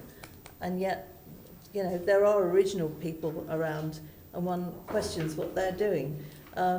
The significant uplift on H&L staff, is that driven by the Mayor's failure to make significant progress with affording housing delivery? No, I think it's driven by the scale of the ambition and the success of the teams bringing in the money to deliver the programme. So you know, that's what those teams are doing, and you make the point about our space, which is constrained, I accept, but it makes me even more careful about agreeing to create jobs, because I'm very, very aware about the space constraints that we have. So the housing and land is driven absolutely by, we talked about the 4.85 billion. We can't spend that scale of money without a decent sized team. Yeah. So that's what drives that. It looks like you're not spending that money. We went through that. So on the right, I think 2 points. Firstly, I said this before. I will repeat it again. I'll probably a third or a fourth or a fifth time. Look, the affordable housing programme is on track to deliver the targets agreed with government. Yeah, the cash flow is what it is, and we can set out more detail on that. But in terms of delivering starts, we are on track, and clearly, as Mary sets out, we need people to do it. And as David Lunt set out in detail to this committee last year, we have far fewer people doing that than an equivalent size programme at Homes England. The other point I would make is the question there is about, oh, well, people never leave. In fact, actually, if you look at section 9 of the budget document for this year, what this sets out is, yes, some proposals for new permanent posts where justification for them has been found. In some cases, fixed-term posts where projects are going to continue permanently, then we need to retain the staff to do so. But equally, we're showing where some projects are coming to an end, and then the consequence of that, you see a reduction in the GLA staffing establishment. And so what you can see there is a process that works in terms of saying, well, what are we trying to do? Who do we need to do it? Which roles do we not need to do it? And yeah, some years that has resulted in an increase in staffing. You can see the proposal for next year is at this time a reduction in staffing. So you're quite happy with the fact that we've gone up from 795 staff to 1,282 staff. You think that's acceptable, David? I think what that shows is a mayor that's doing a lot more than the previous mayor for London. And I think what you have to do is, in that context, look at the effectiveness of the teams and what they're delivering. I think the previous mayor understood budgeting properly and knew he had to work within a certain envelope, and spending millions and millions of pounds on City Hall when perhaps others would argue it should be spent on Londoners themselves and not all here would be a better idea. I mean, given how close we are to an election and the mayor's lack of progress in so many key areas, do you think this budget shows that he's simply chucking money and staff at problems of his own creation? I think it's very hard to describe the affordable housing crisis in the city as being as the mayor's own creation. Yeah, and I think you can compare the record of the previous mayor in delivery of genuinely affordable housing and the record of this mayor, and I think it's quite clear that the progress this mayor has made on the situation he inherited. We'll have to agree to disagree on the speed of that. I think the numbers will speak for themselves, Chair. Caroline Pidgeon. Just in this context, as you're talking about huge numbers of new posts, and you've explained, there's a little throwaway comment that also the Assembly has, and let's just clarify how many new staff were created for the Assembly. Well, very few of the 187. Yes, quite. That's why I just want to make sure that it's very clear that these aren't hundreds of new staff. Was it 2 or something? 3, 4, 5, something like that. I don't think it's anything like that. Okay, I just want to make sure it's very clear on record. Very few for Could the we actually Assembly. have Very good point. Within this. Could we have it for the record then, Chair? Yeah, we'll Yeah, get we- the actual We figure have for the exact record. figure. We can work, get that. Thank you. Okay. 2, I think. Any more questions around staffing? Okay, let's move on to back to Debbie, I think, and we're going to move on to the development, enterprise and environment. We're going to just go back and finish off some of the issues around adult education budget. Caroline Pidgeon. Yes, Debbie, thank you. And I presume actually that some of the new posts created may well be the staff who've transferred, maybe, around adult education. Oh, over the last 12 months, you mean? Well, Or we were didn't. they here before? Yeah, Created them, haven't we? yeah, we created them. Yeah. Exactly, so that must be significant. So Yeah. what are you doing now with this new adult education budget that just wasn't happening before? What's the difference that having it here at City Hall is making? Okay, so to address 2021 and the proposals in the paper, one of the things that we have done in 1920 is a level of consultation that hasn't been done in London before around adult education budget. So earlier this year, the Mayor consulted with London's skills and employment sector and other key stakeholders on future changes to the adult education budget, because we were quite constrained when we took on the budget in terms of how we were able to deliver in relation to how it had been delivered before. But we wanted to carry out a fundamental consultation in order to inform how we may do things in future years as and when we get more freedoms around how to spend the money. So the responses to the consultation are very much focused on how the Mayor could tackle the barriers the most disadvantaged adult learners in London face in accessing AEB, and in particular learners with special educational needs and disabilities and those lacking basic skills. The Mayor will publish his response to the consultation this December, so this week, which will include announcements of changes to AEB policy associated in particular with basic skills, English and maths provision, and supporting learners with SEND as well. So I can't go into more detail today about that, but it will be published very shortly in terms of how we're going to take the findings of that consultation and apply it to next year's provision.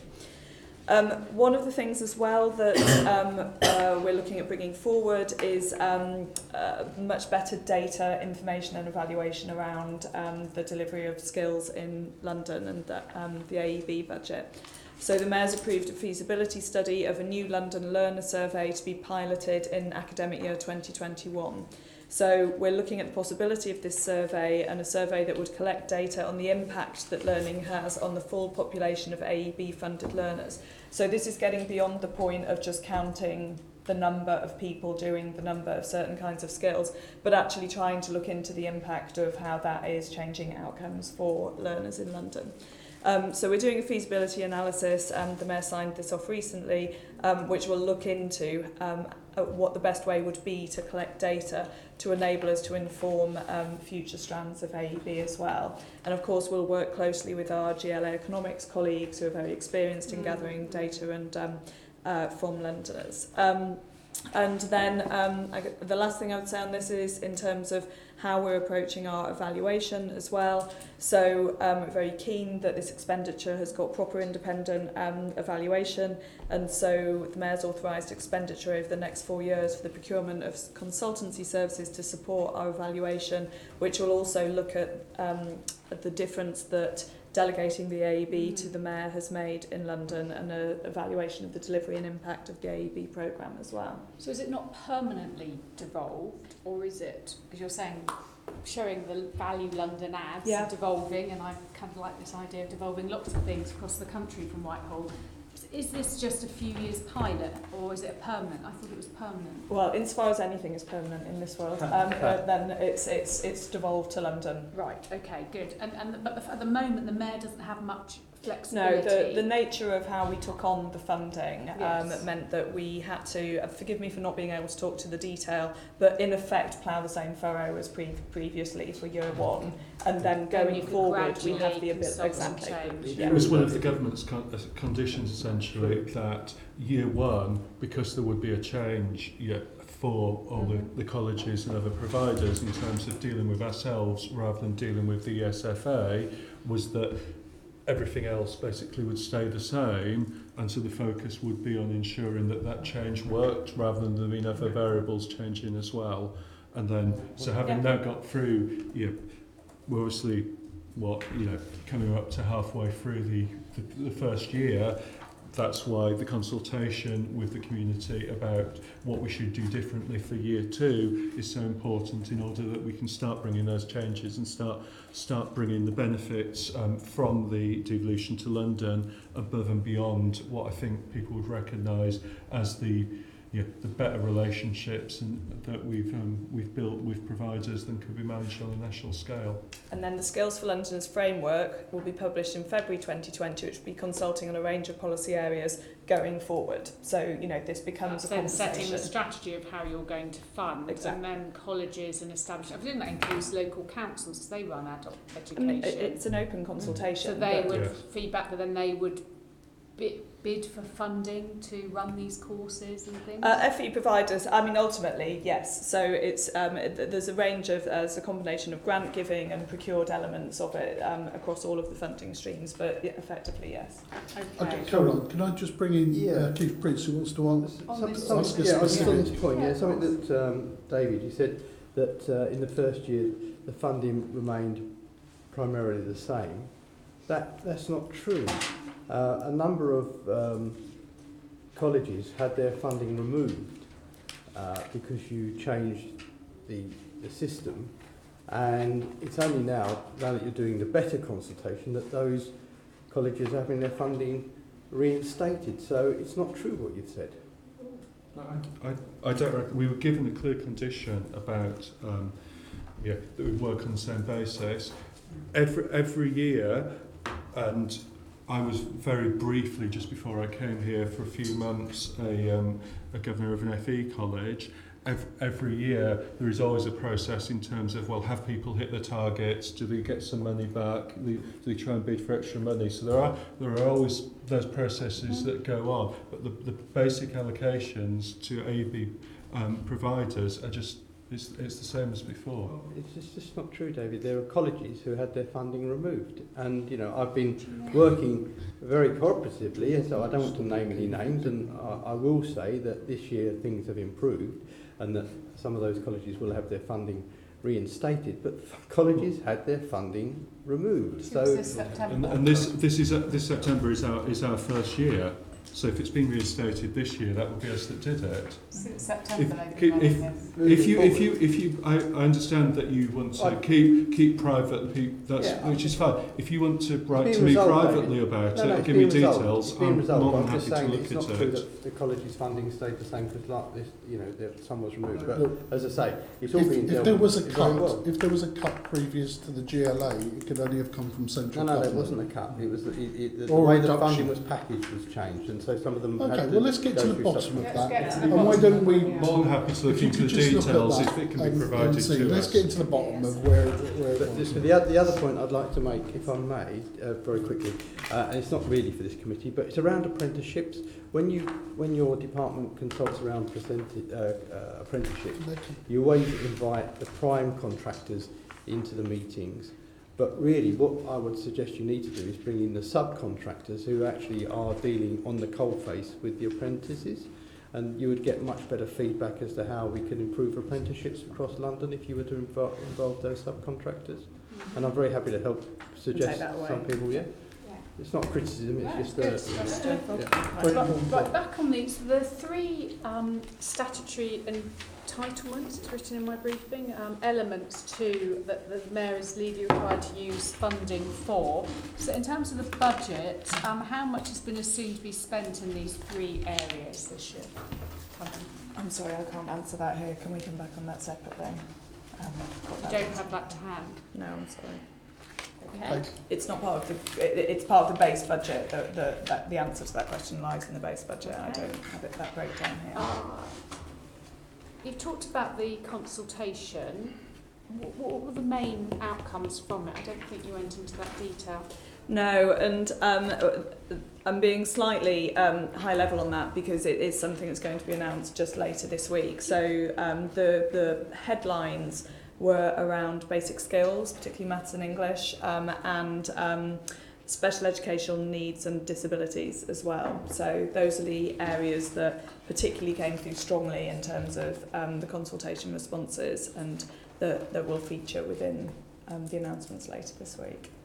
Okay, I have to say, it's rather frustrating to a number of questions, or you have to wait, we're announcing something at a certain date, you're here before a committee because our job is to scrutinise you on it, and I don't want to fit around the Mayor's communications timetable, I want to fit around our work programme. Chair, just to respond to that, just as the Assembly's meeting dates have been impacted by the pre-election period, so has the Mayor's ability to announce things been impacted. The reason there's a lot of things coming out this week is that there's a lot of work been going on during the general election campaign which needs to be shared with Londoners. I understand that, but I'm just saying it's frustrating as a member trying to do our job, and we're being fixed by your timetable rather than ours. You mentioned special educational needs and disability, and I think that had come out as a real challenge and a real pressure. Are you looking in this budget for 2020-21 to address that and to put more funding into that element? So in part, the proposals for LEAN, Local Enterprise Advisors Network, that includes funding in particular to target support for SEND students. So there is funding in there to do that. We are constrained in terms of SEND and AEB insofar as the funding, AEB funding, can't go directly to SEND learners. So we have to be slightly creative in terms of how we can support that agenda. So we can target funding, and that's what we're doing through LEAN, and we're I don't want to add to the frustration we've already talked about, but it is one of the things that we're thinking about in terms of how we can use our funding to support SEND learners. But there are constraints within AEB in terms of how we can do that. But that could potentially change in the future if you're given a bit more flexibility. And the mayor's document, call for action, set out for government what we'd like to do in terms of freedoms and flexibilities around skills funding. And how are you monitoring that this adult education spend is effective? What are your KPIs in this area? So, I mean, this speaks to, so in terms of KPIs, obviously we gather statistics and outputs, and there's individual learner records that is quite a data challenge that we're rising to, but it's quite a data challenge in terms of how we process this information. But we obviously capture information in terms of the number of learners and the outputs, if you like, of the programme. What we're keen to do, and I spoke to earlier, is not just rest at that, because I think what we're all interested to understand is the impact that the learning is having on the learners' outcomes. And so this is why we're investing money into, well, two things really. One is the London Learner Survey, and that's intended, well, it's a feasibility study at the moment, but the hypothesis we're testing is whether we can really do quite a wide-reaching survey of learners, so we get some really good numbers and some reliable data and statistics around what learners are experiencing, but also evaluation that will look into the impact of the AEB delivery from City Hall by the Mayor, in order that we've got a suite of information, KPIs, outputs, but also impact and outcomes as well. And are you looking at the effectiveness of the different institutions that you're funding and looking at reviewing that? I recall, and I haven't caught up as much on this area, we had a briefing when it was first coming over to City Hall, and the initial look from officers here showed funding going to all sorts of institutions outside of the capital to fund services. And one that stuck in my mind is Eastleigh College in Hampshire, which is actually where both my parents used to work. And they were getting a huge chunk of London money. I'm not quite sure how they were then providing it in London, or whether it was a way to take an admin fee, as it were, or cut to help support their budget. It seemed a very strange situation to be in. So what are you doing to unpick some of that? I realise you can't do it immediately. And how are you looking at making sure we get more bang for our buck, we get more investment in raising educational standards and opportunities in London? So each grant agreement with institutions will includes within it outputs and outcomes that they're expected to deliver, and a degree of evaluation as well. And that will feed into future procurements as well. I mean, I'm not as close to the London, non-London issue, except for to say it's for the benefit of London learners. So what we're doing about that is you're right that people have been able to bid for funding, when it was delivered on a national basis, and say, well, this is London funding, and yes, they can be from elsewhere in the country, and then they're subcontracting at some level, and as you say, taking a cut. And it's important to say what the Mayor recognises, that the administrative boundary of Greater London is to some extent an artificial one, and there will be people, learners in London, who the easiest thing to do is just to go across the border out of London, quite possibly on a TfL bus, and actually do their learning in an institution that's just outside the borders. And obviously he doesn't wish to do anything that would harm that, but clearly people are not going down to Eastleigh for learning, and they're just trying to take a cut.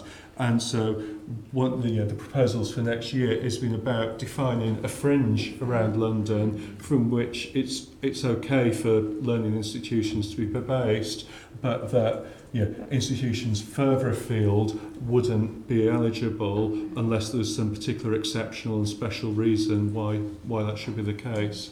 Good. And obviously there are lots of opportunities. You're spending significant money here on adult education. How do the public out there know about these opportunities, and what is the Mayor doing, what are the team doing to really promote these opportunities to Londoners? So we do a range of activities. There's things like there's the annual skills fair. It's a huge event. You have the in respect of targeted learning, so if we were to talk about the Mayor's Construction Academy as an example, so there's a campaign underway in order to raise awareness of the opportunities in skills development around construction skills as well. We are also, to a certain extent, reliant on the skills providers as well, because they will have the best connections with their local communities, and most skills provision will be to a generally more local community, so we're reliant on them as well. But we are working across institutions to think about how we can communicate the skills opportunities that are available to them. The Construction Academy is a good example of that, but we've been talking about how to build upon that as well. The Enterprise Advisors Network is another one, which is delivered through Team London, just to try and raise awareness on the possibilities or of the skills and the learning that people can access as well. Okay, thank you. Okay, any more education? Let's move on then to skills and employment. Keith Prince. Thank you. Just a quickie on skills and employment, really. As you know, the Mayor's come up with some 23 million fund for AEB, and we can get match funding from the, for the European Social Fund. So that money will be available potentially. And can I ask, what will the European Social Fund backed skills and employment programme deliver? So so you're quite right, it's a match funded, so ESF funding, we took the opportunity to match it with the AEB funding, so it's a total fund of a £70 million programme over 4 years, 19 to 23. I'm trying to get to the bit of the briefing, but it might be better if I provide that information to you separately in terms of the detail. Okay, well, what I can do is I can cut to the chase, really. Yeah. How will you measure the success of that extra funding? And as we've previously asked, will there be KPIs attached to it? Forensically, it's European funding. Yes, it's European funding. So you simply cannot spend it without quite a detailed framework of what you intend to deliver and evidenced monitoring regime that is being delivered. So I think you can be reassured on this one that it will be. So can we do the same for all our funding as well then? I think if you're asking me, would we take the opportunity to be monitor slightly different than European funding? I think we would. But is the good monitoring in place? Yes, across the board. Yeah. Sure. I would just flag the skills and employment dashboard, which contains a range of performance indicators, some of which are related to ESF delivery, some of which are related to other matters, and so that stuff is before the committee. This is I'm looking at the dashboards that were sent to the Q2 performance monitoring that were sent to the committee on the 18th of November. Thank you. Thank you very much. Thank you.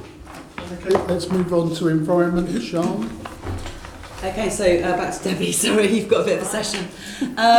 You talked earlier about the fact you're going to increase the revenue budget for the Environment Department, the your directorate, by £2.1 million a year.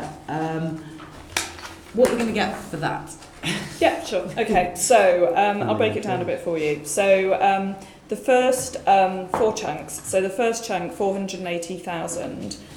So I'm sticking with 2021 here, but in many cases it applies going forward. 480,000 in 2021 for air quality, a range of initiatives, including meeting our air quality statutory duties, including... Can I stop you there for a second? Yes, of course. Is that the total spent on air quality or the new funding going into This air is quality? new funding. I'm focusing on new funding. Where is that in the... Because I'm looking at page 18, table 4.14, which is new funding in the base budget from 2020-21.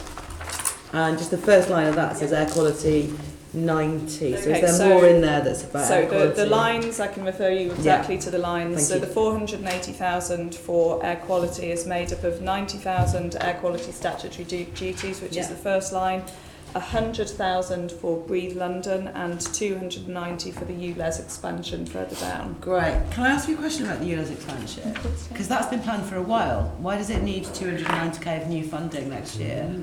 Well, I think the what the bid reflects is the learning from the rollout in April of the existing ULEZ, which went very well. But I think our reflection is that in order to really scale up to the expansion, knowing it's 18 times as big, we really need to make sure we've got the staff and capacity to meet that challenge. So it reflects the learning from the one we've done and making sure that we're properly resourced to deliver. It's in order to achieve the air pollution improvements that we were previously planning for, not to achieve any extra improvements. Yeah, it's to achieve the north-south circular rollout and the non-road, the other one. Yeah, so there's no increase in ambition. This is more to ensure delivery of what you previously planned. That's correct. Right.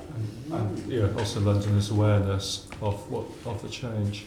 Yes, to make sure it goes smoother than before. Yeah. Want me to keep going? Carry on, yes. Okay, so the next one is the National Park City, which is 500,000, which is in there as 500,000. Yeah. So this is about, obviously this year we launched the London as the world's first national park city. So this is a programming of ongoing promotion and particularly ongoing planting, more 100,000 additional street trees, bringing the total for 2021 to an estimated 230,000 trees planted with mayoral funding. Yeah. So that's the National Park City. Great. And then the next one is continue to ensure London is zero carbon, zero waste. So this adds up to 811 and takes in 76,000 Home Energy Accelerator, which is number 5 on the list. Waste, which is number 8, 60,000. Number 10, Climate Initiative, 325,000. Can you tell us more about Climate Initiative? Yeah, sure. So that's the mystery line for me at the moment. Okay, no problem. So Climate Initiative, so this encompasses a range of initiatives that are very much about tackling the climate emergency. So within this we have Climate Action Week, and next year we're looking to draw aspects of National Park City Week into that as well. Within this we have the Business Climate Leaders Initiative, and we're also doing some work exploring green finance here as well. So this is really a sort of a range of projects to the aim of tackling the climate emergency. But it doesn't include Citizens' Assembly, which is the thing that's what I sort of thought. Say again the name? Citizens' Assembly about climate. That's when I saw that number and a new line. I don't know. Thought that might be it. Come back to you on that, please. Not to worry. Okay. So 325, I think the last one I didn't say there was 350 on the Warmer Homes Advisory Service as well. Great. And then lastly is driving resilience to severe weather and longer term climate change impacts, a total of 320,000, of which we have 250,000 for climate change adaptation delivery and 70,000 for service water flood risk. And that should address all of the environment 2021 growth items in revenue. That does, yeah. The only 2021 capital in environment is Breathe London, which is 0.3 million. There's capital for other programmes in future years. I'll come to capital in a moment. Just on this revenue, the Home Energy Accelerator, is that the same as the Retrofit Accelerator? Because I've got a document here with like 15 different environment programmes there have been over the years, and they all have very similar names. So There's been a Retrofit Accelerator, which is part funded by the European Regional Development Fund, and I just wanted to see if that was the same thing. So it's an evolved version. It's the one and only Home Energy Retrofit programme. So going forward, the Home Energy Accelerator will be the GLA's offer around residential retrofit. This is just the revenue part in this This is just the revenue part here. Yeah. And is it still partly funded by the ERDF? I think it is at the moment. That funding falls away, and the funding falls away, yes. The programme currently has ERDF match funding until 22-23, but there is an option to look at extending further if it's going well, but that's dependent on having the funding to do so. Thank you, that's useful to know. So moving on to capital, on page 21 of the it's not a consultation, is it a consultation budget at this stage? Budget submission. We have very little in the way of capital money to back up these environment programmes. A lot of schemes that are currently going on end by the end of this year. We've got the Warmer Homes scheme, which looks like it drops off a cliff, but actually then there's a second line where it re-emerges. But apart from that, there's very little in terms of capital funding. Are there any plans to improve that? What I've noticed in the back of the budget, also in the section on aspirational capital things, there is a table of things that have capital funding asks, but they started 2024. So is there anything to fill this gap in these early, these are crucial years in the climate emergency, and we appear to be spending very little on capital improvements during those years? The general situation with the GLA's capital spend is it's funded by the government. That's where it comes from. So, and the tables later on start in 2024. So have you got an ask for now? So I think the environment strategy and what it set it out, of expenditure needed to tackle the climate emergency in London was our ask. The government has not engaged on that to date. We know we have uncertainties as well, just generally about capital funding as we exit the EU. We talk about a UK shared prosperity fund, but still no detail or no timing on that. And so, really, what this budget reflects is that uncertainty.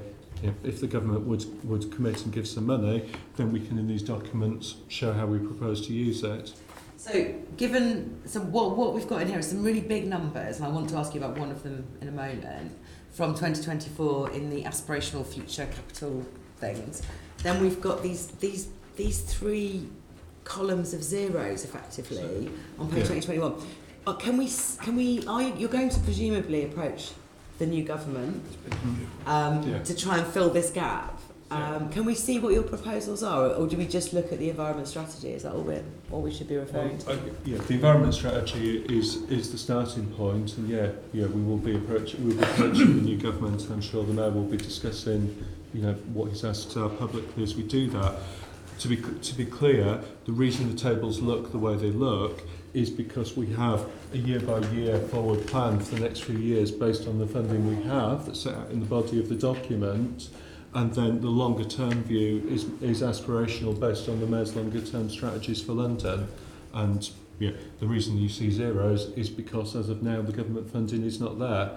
If the government were able to say, well, there is no funding now and there will be no funding nevermore and no elections or anything were to change that, well then the aspirational strategy wouldn't have those numbers. But for now we're saying that's what we want to achieve. Because last year we only got a 1 year spending review. We got a spending review list. So as in previous years when we've put forward budget amendments and there's been money potentially from business rates, filling in these gaps is a high priority, even with any money we can get hold of when it comes to the next phase of budget setting. Is that what you would agree with? I'm thinking of the Young Londoners Fund that we sort of found. It wasn't our job, we were waiting for government money, but then there were additional business rates, there was a bit of a windfall, money was put into there because it was seen as a priority. This seems to me the most obvious gap we've got in this budget. I think what I would say is, obviously I started in response to the Chair's first question by saying that the climate emergency was the Mayor's top priority in terms of the GLA budget. We've been able to sort out the revenue side of things views ahead. You're right to set out the capital position in terms of how that is. When we come to the group budget, obviously there are competing pressures. The environment is one. More support for young people, as you set out, is another. Funding for the police, transport infrastructure, etc. And ultimately, the Mayor will have to form a balanced view on that based on what, if any, money is available at that point. Great, okay, we'll come back to you on that. One final question about the future aspirational budget on page 61. You've set down 100 million a year for home energy efficiency. How did you arrive at that number? Because whenever I look at the needs for home energy efficiency within London, I get ones of billions, not I was wondering if it was too low or too high. not 100 million. Well, in total, you're not going to get to billions within 10 years at 100 million a year. And I mean, I think 10 years you get a billion. Billions. I mean, the numbers, I think it goes without saying that would be refined close to the time. I mean, my experience with the Homes Energy Efficiency Programme is it's tough to deliver because it is a relationship with individual Londoners on their homes. So I think there will always be a constraint with homes retrofit in terms of what can be achieved because there are so many constraints.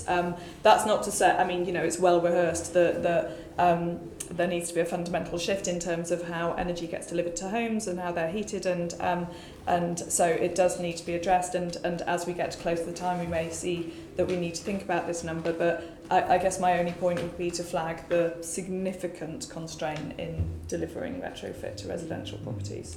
And then the line about heat pumps, that's not that's replacing boilers with heat pumps, because again the cost of that is more than ones of billions actually if you look at that for London.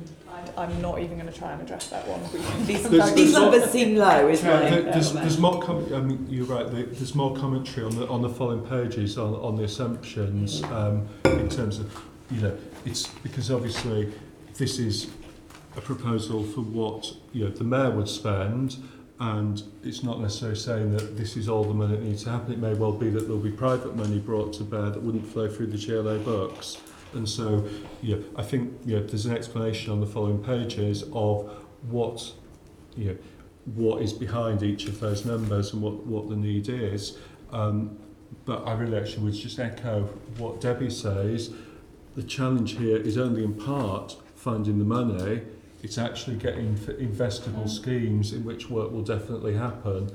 And I think some of the work we've done during this term has illustrated, both the opportunities and also the challenges in doing that. And if to invest in the volume that's needed, it isn't simply about looking and saying, "Oh right, have you found the money?" It is about how you can actually get it invested, because there's no doubt that a lot of this work is very, very intrusive on people's homes, and there will be a real challenge to get people to buy in and do it.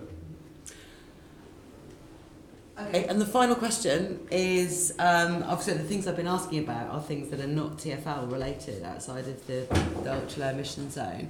In terms of actual carbon cuts, is the Mayor too reliant on Transport for London initiatives to achieve those at the moment, in the absence of any other investment coming in, do you think?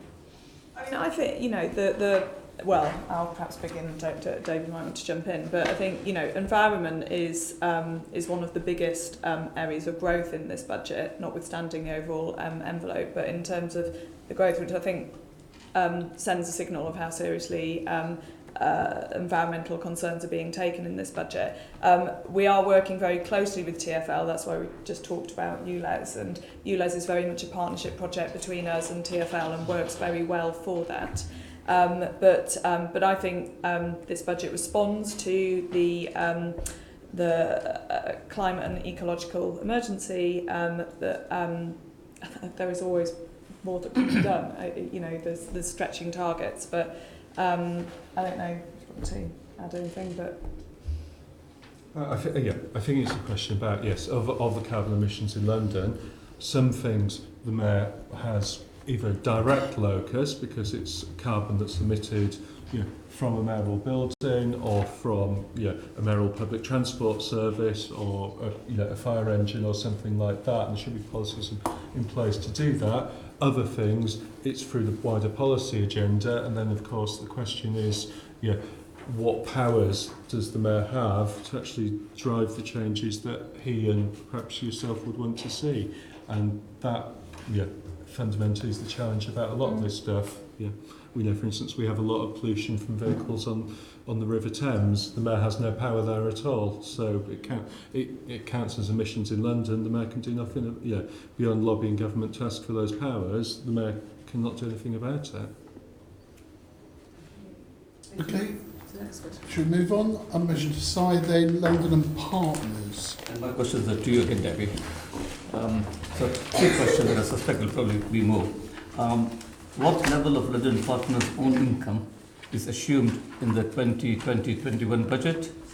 And does the fixing of the level of grant from the GLA signal the start of reduction in the proportion of GLA funding? Sorry, so just catch the second half of that question. Does the fixing of the level of grant from the GLA signal the start of reduction in the proportion of GLA funding? Okay, thank you.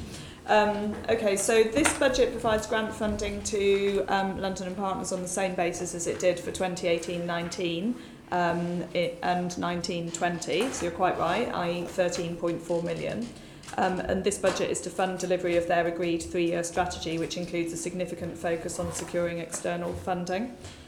LNP does generate income from non-GLA sources, including ERDF grants, contributions from partners, sponsorship, membership fees and profits from commercial subsidiaries operating the .London domain registries. They get income from that as well.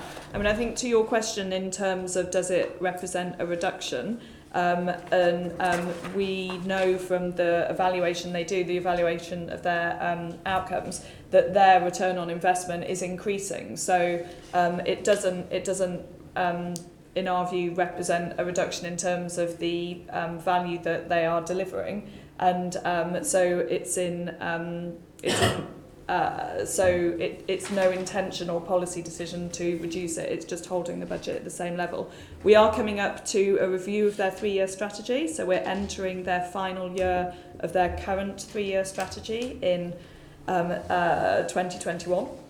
And so over the course of the next 12 months, we'll be undertaking a business planning process for the 3-year strategy coming forward. And obviously that will include their funding model as well. So we will be having that conversation with LNP in terms of their priorities and how that links into their funding over the course of the next 12 months.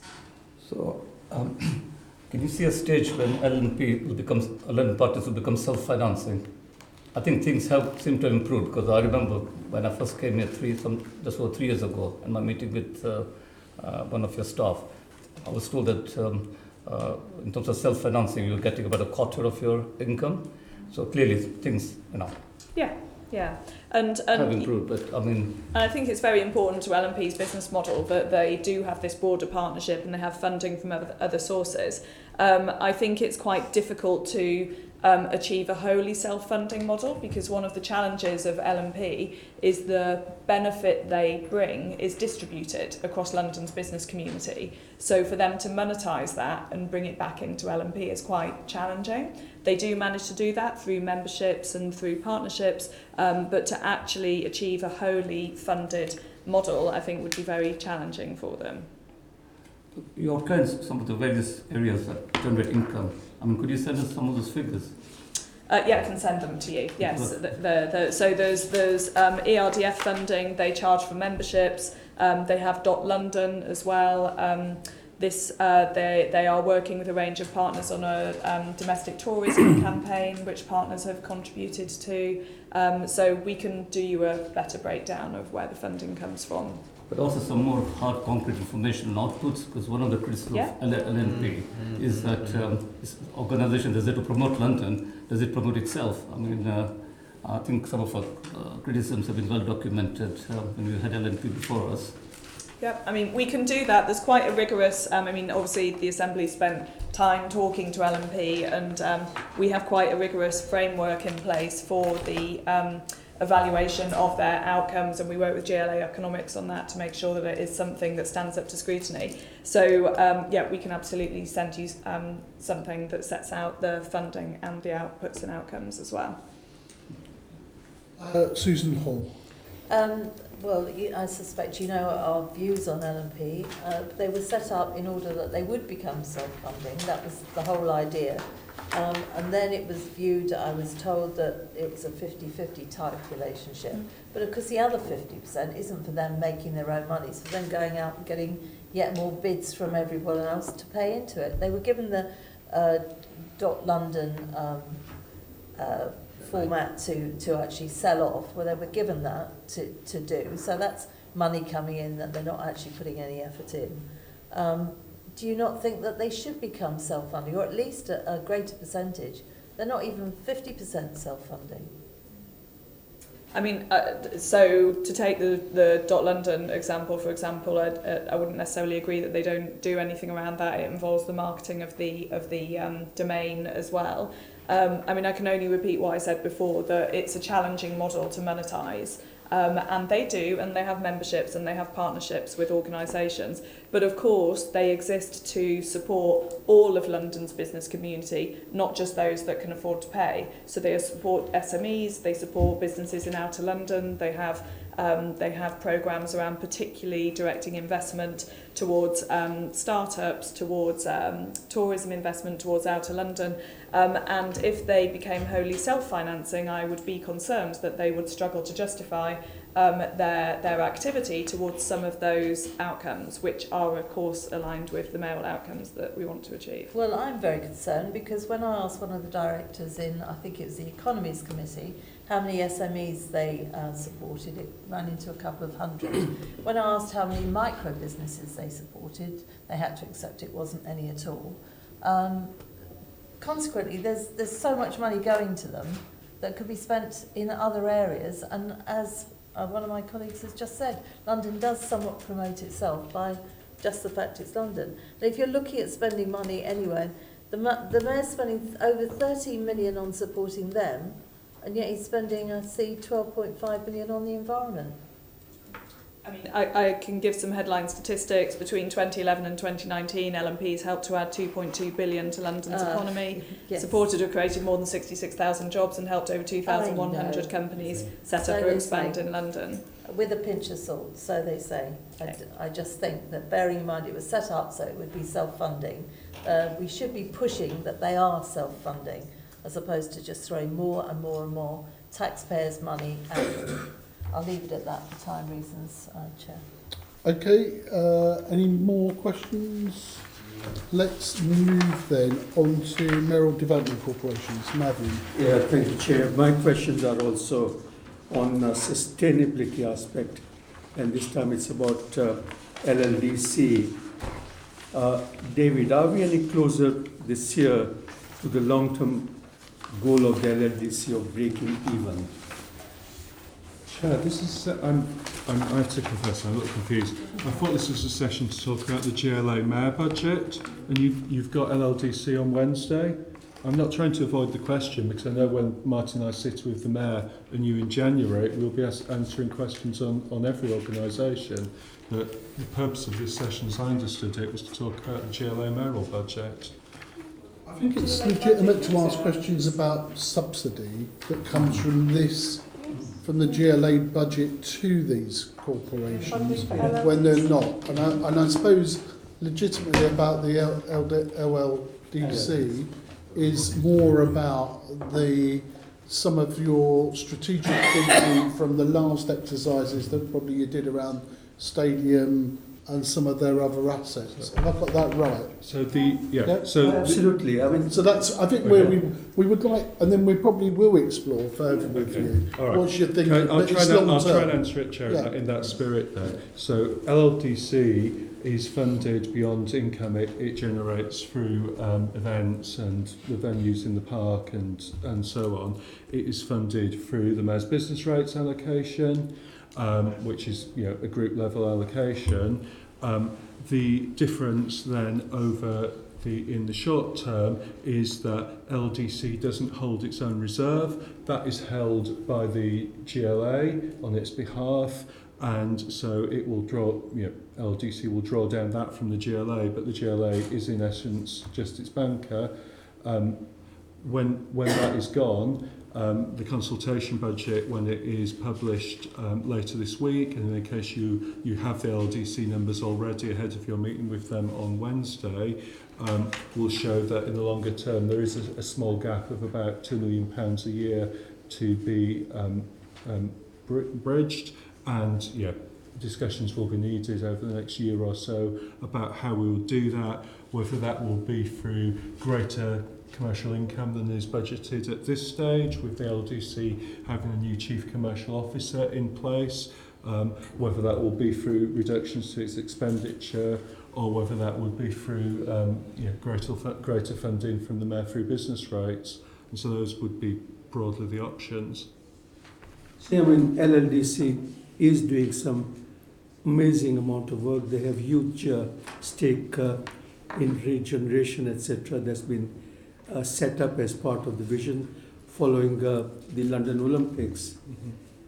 Question is, I'm still not clear how much of reserves we are holding from LLDC, and I'm also not clear. While some efforts were being made, I'm pretty sure that a lot of venues that LLDC has, they last I knew they were actually running at a loss.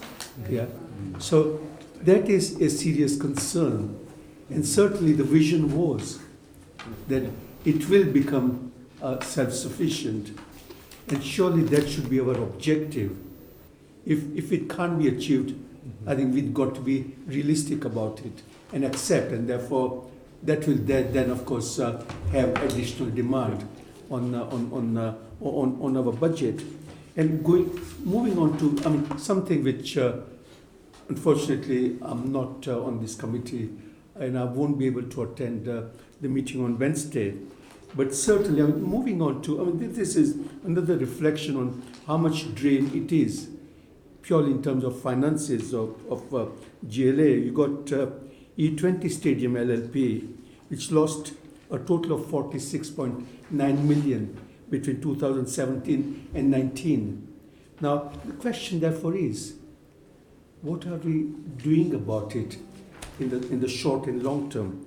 Have you considered selling the stadium, for example? Because if it is going to make loss on year-to-year basis, what is the point of holding an asset like that, which doesn't help anyone? Certainly not our finances. Chair, there are a few different things in there. Firstly, in terms of the LLDC reserves held by the GLA, that is set out very clearly in the group consultation budget when we published last week. I don't have that draft in front of me. From memory, the figure's £5.9 million, but I might be wrong. You'll be able to confirm that because it is clearly set out in the budget document. So that's the first point. Secondly, in terms of venues, yes, some make a surplus, others do not.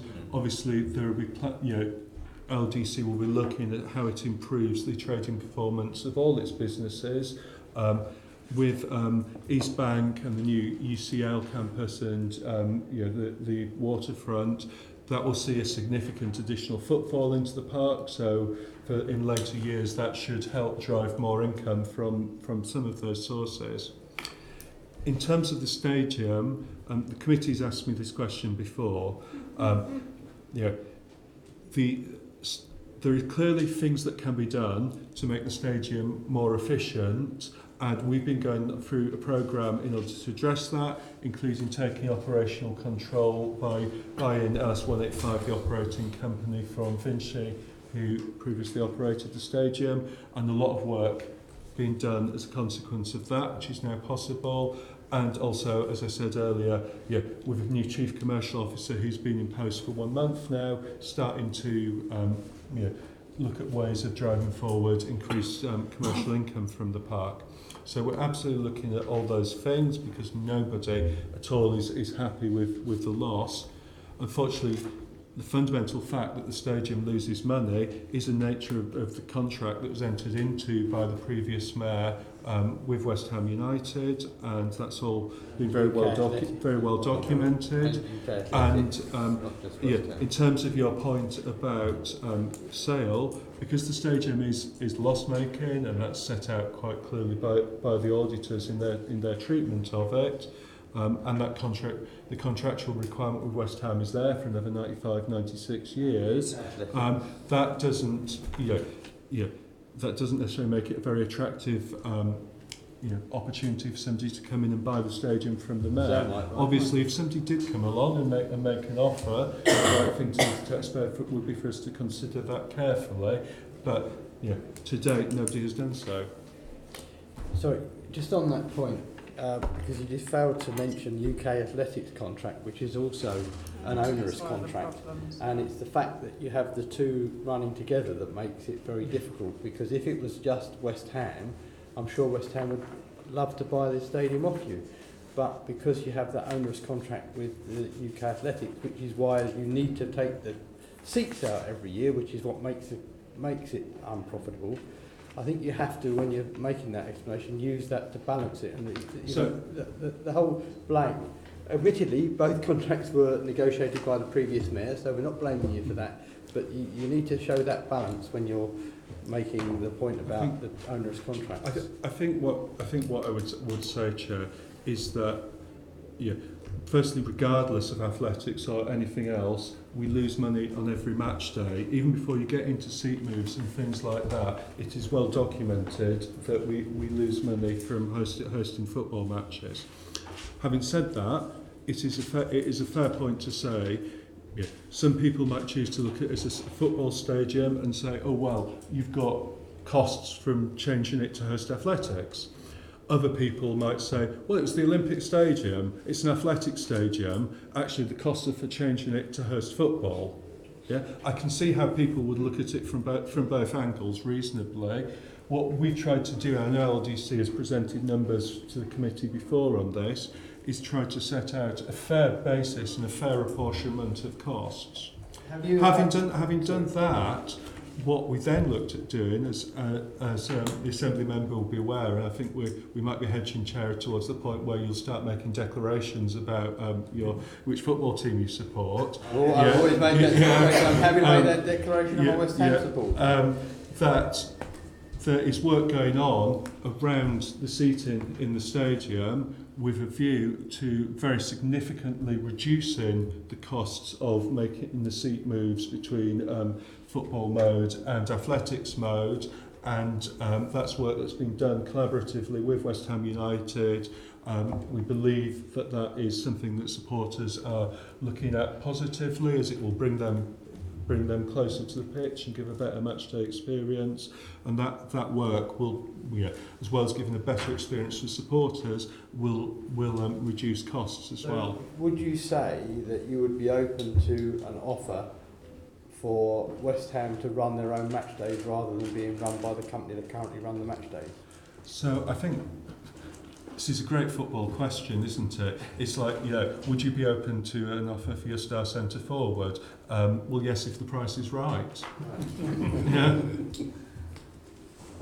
I'm not negotiating on behalf of the It's a serious question. Yeah, but the stadium loses money. We're not in the business of just scrabbling around for pennies. We have to stand up for what's in the best interest of the taxpayer here. But equally, I don't think the Mayor has any kind of selfish interest in the precise arrangements for running match day that exist today. Okay, thank you. Okay, let's move on to education and youth. Charles Perry. Right, it's reasonably quick, I think, to Sarah. We've got several budgets here, and we've got obviously the Young Londoners Fund was set up as one-off funding. It runs for another sort of this year and next year, and then it kind of dies off very quickly. So I'm just going to find it here again. Yeah, so there's a tiny little bit of spending down for 22, 23, but really it's all being spent in those first 3 years, which is as it should be. Because it's not because it should end, but I mean that's how it was announced, that it's being got out the door, which is good. Presumably you're looking to fill that gap in the future with more regular funding rather than just the one-off funding now that it's proved a success. Well, so we are absolutely looking at that question, and that will take into consideration the ongoing evaluation of the YLF. I suppose, in the context of austerity completely decimating the youth sector in London, I think, in some ways it's a bit similar to the point that was being discussed about rough sleeping earlier. It's clear that the Mayor's ongoing budget doesn't allow us to sort of, we can't ever fill that gap. So absolutely we are looking at what comes after the Young Londoners Fund. As you point out, it was funded originally from sort of one-off funding. So that's a conversation that we need to have. I think I would emphasise though that in delivering the programme, although it's always been time limited, we've put in place quite a lot of arrangements to try and make sure that that there are long-term benefits even of the existing funding. So, for example, looking at local networks to help build capacity in the sector, to encourage providers to work together more effectively. So some of that kind of longer-term impact we've tried to build in, even though it's time-limited funding. And just to ask about, there's a difference between, let's get this right, the table on page 28, which is detailing the one-off programmes within the Directorate, yes, and the table that's on page 51, where the Young Londoners Fund on its own is being outlined. What are the other one-off programmes? So one-off programmes in education, do you mean in education? In the education and youth line, yeah. It's a very good question. I think that Getting Ahead London is in as a one-off programme. Yeah. And there's a small amount of funding has been reallocated in this budget to allow us to continue that programme for longer than was originally planned. Mm-hmm. And then Impact for Youth is split out from Young Londoners Fund, but is very closely associated with it, because that's the work I've just described about capacity building. I can't find it on the table. It's on the one on page 51. So the next line down from Young Londoners Fund. So Impact for Youth. Oh, sorry. That's YLF. I was looking for, Carol. Yes. That's the work I've just described, which is about building those long-term capacity in the sector. Okay, that still doesn't quite match up with, there's about £3 million worth of funding. It may be to do with the profiling of the Young Londoners Fund money. Okay. So we have been, because it was set up very quickly, we've been in the process of reprofiling that money as we go. And I think there's one reprofile still to come here. So it may be reflecting that profiling question. Okay, so there's no other significant programme of work that is drawing to a close in the same way as the Young Londoners Fund? No. I've found them. There's a tiny bit for Getting Ahead London, which is 70. There's Impact for Youth, YLF Impact for Youth 200, and Youth Innovation Fund ESF 87. The rest, 14,780, is the Young Londoners Fund. Yeah. Okay, great. So that's useful to know.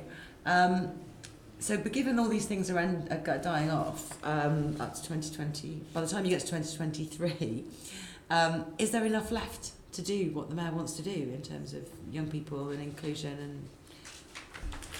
So, obviously the Young Londoners Fund has been a really important part of the Mayor's work with young people, but it's not the only part of it. And as I said, we are considering what comes after the Young Londoners Fund, because we don't want to lose the momentum and lose the relationships that have been gained there. I would also draw attention to, for example, the work that's being done through the Violence Reduction Unit, which is obviously targeting a very specific issue, but a lot of that funding is around young people. There is ongoing funding in the Team London budget, including some modest growth in this budget for Young London Inspired, which is a really exciting programme which Team London deliver. There is nothing on the scale of the Young Londoners Fund elsewhere in the budget, and that is clear, so that's a conversation that we need to have. But there is, it's not a matter of funding for young people dropping to zero at the point where the Young Londoners Fund is profiled to end.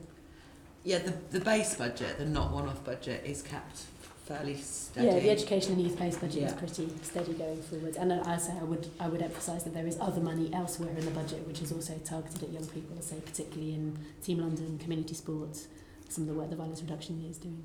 So this is another gap we'd be seeking to fill in the rest of the budget process in our government, essentially. Yes, and I can look at David. I think in terms of, and I think what's very clear from the work that the team have been doing on the Young Londoners Fund is how much demand there is and how much need there is, and how much impact can be had. So hopefully that provides us with a really strong evidence base to make those asks. Yeah. David, are you planning to ask the new government for some youth funding? I think we're very clear that the Mayor had some good fortune and was able to step in and create the Young Londoners Fund, and they're very pleased to have done so.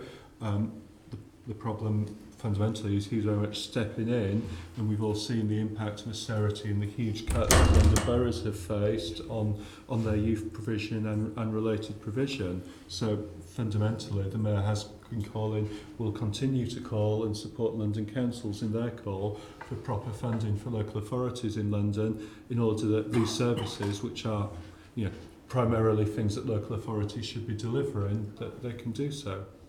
And in terms of because obviously the violence, you talked about how the violence reduction unit is a closely allied thing, and it is. This seems to be a little bit more of an open door as far as government is concerned. Will you be asking maybe for capital funding to support VRU development in general? Because the government seems to be quite keen on that. It isn't clear whether they were going to give any to us. So just before the pre-election period began, the government announced funding for 2021 for violence reduction units. So that was £35 million for that 1 year nationally for all the VRUs in scope. What they didn't do was announce the breakdown of that funding, whether how much of that would come to London, how much would go to each other VRU. So we wait for that, and as discussed earlier in a different context, long-term clear funding is the thing that allows us to work best with partners and plan the best interventions and projects. Yeah, it seems like that's although they aren't the same thing. Youth services are for every young person to help them thrive. There is overlap in terms of the types of schemes that the Young Londoners Fund was providing. And with constrained funding, clearly if you're setting up youth services, you consider your prioritisation carefully, in case of where they're most needed. Yeah. And we should emphasise that those teams are working very closely together, so the relationships and the networks that have been built through the Young Londoners Fund have enabled the VRU to get their work off the ground more quickly than they otherwise would. And we're also trying to make sure that the work that the VRU is doing is then joined up with the work that's been done through the Young Londoners Fund and elsewhere in the education and youth budget in terms of evaluation and learning, so that we're holding all that together. Okay, thank you. Okay, moving on to social inclusion. Assembly Member Prince. Thank you, Sarah. What tangible social inclusion actions can we expect to see from the proposed 2021 budget? So that budget line covers quite a lot of things, so I'll talk about some elements of it. So you will see, if you look at the table on page 28, 5.17, there is some new funding which is part of the social integration programme there. So for example, our work around EU Londoners comes under that social integration heading. That's previously been funded outside the baseline, and we're now bringing it into the baseline.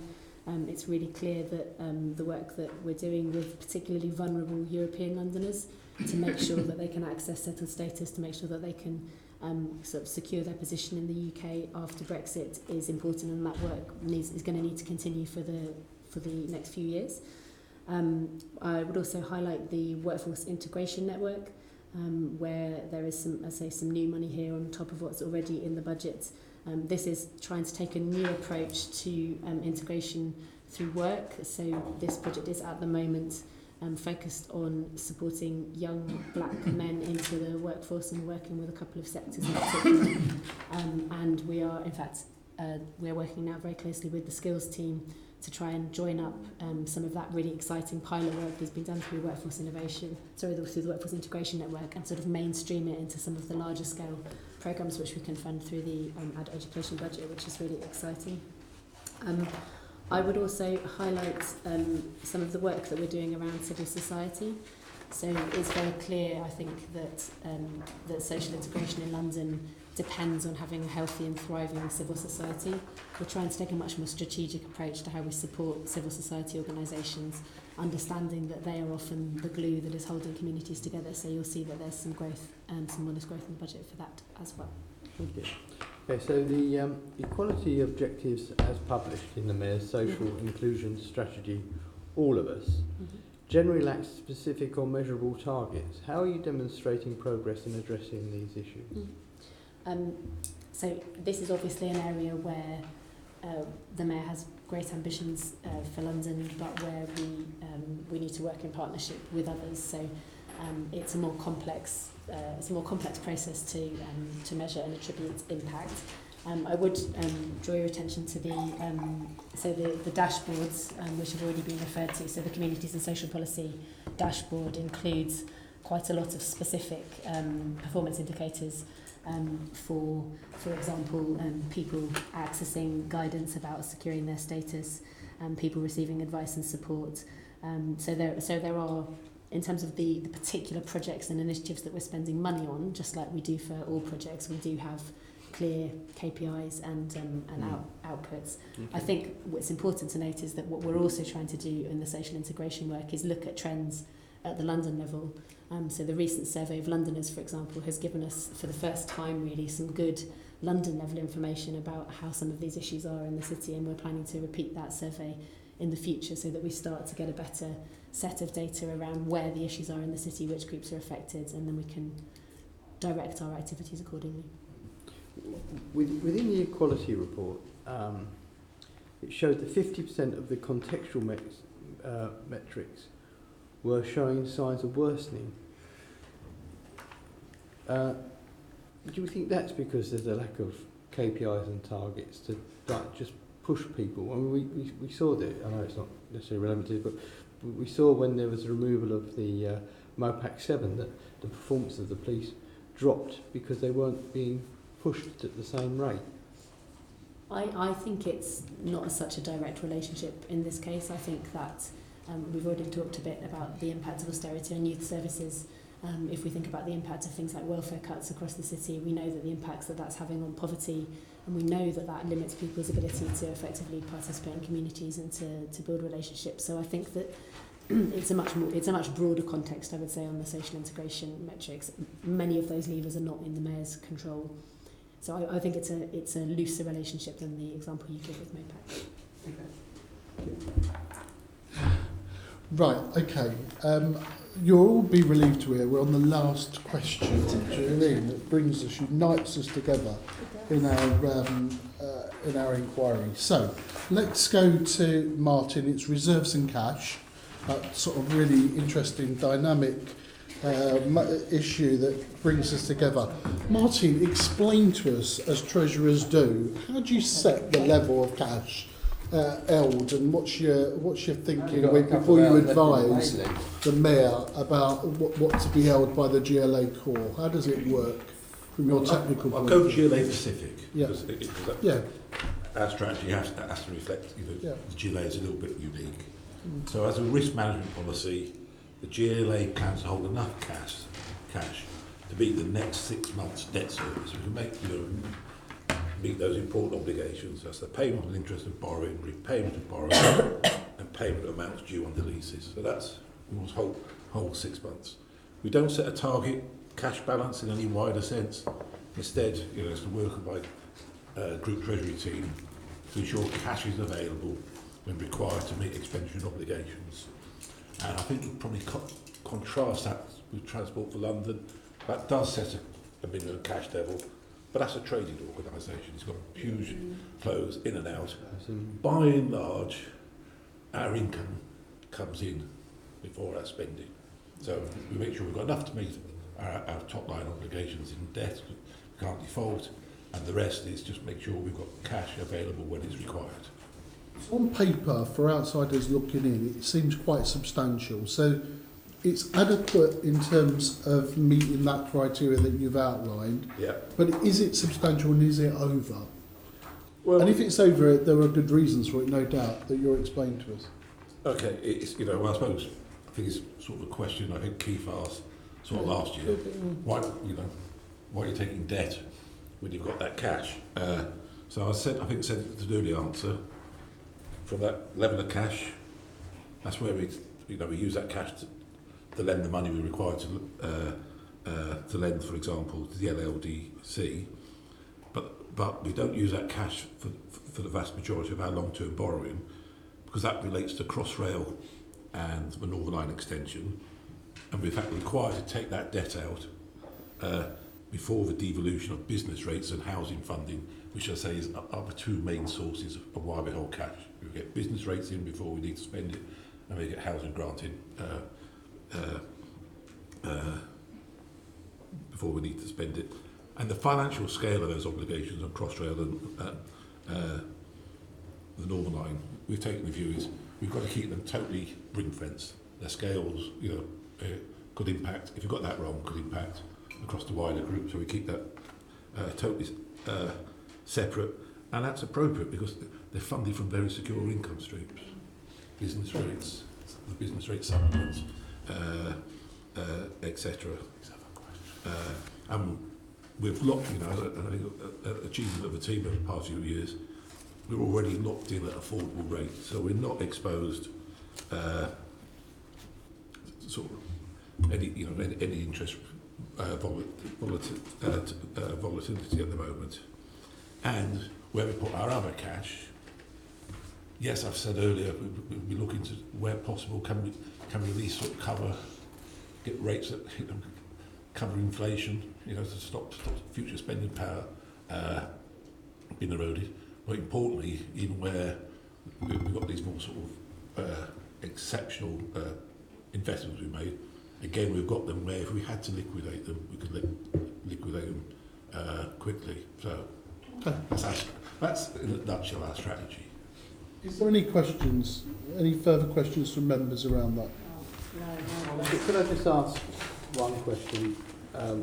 Based on what we were talking about earlier, we know that we have the large sums of money for housing that we know we're not going to be spending any time soon. Do we have that on a longer deposit earning higher interest? It's not. We're not taking housing money and putting that out long term. We're looking at our overall cash. I understand that, but based on the level of housing rather than getting it sorted in advance and the profile of business rate expenditure, we've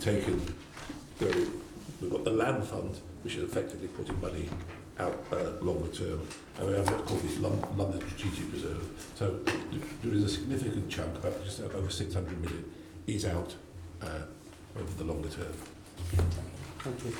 Okay, can I thank you all for the way that you've answered our questions. No doubt we'll look for a return session with you as the budget develops. Can I ask the committee to note the report in today's discussion? Thank you very much. We're now going to continue on doing our business. If you want to leave, we will fully understand and probably want to leave with you. Item 6, quarter 2, 2019 to 2020, group monetary reports. Can we note the monetary reports for quarter 2? Moving on to item 7, Mayor's decision list, 5th of July, 31st of October. Are there any issues arising from the Mayor's decision list for this period, 5th of July to the 31st of October 2019, members wish to discuss? Can we note the report? Item 8, payments over £250. Can we note the report? Can we look at item 9, Budget and Performance Committee work programme? Can we note the work programme? Item 10, our next meeting is the committee is scheduled for Wednesday the 18th of December 2019 at 10 a.m. in the chamber. Item 11, there is no other business. I now declare this meeting closed. Thank you. Thank you very much. Thank you. Thank you. GLA Committee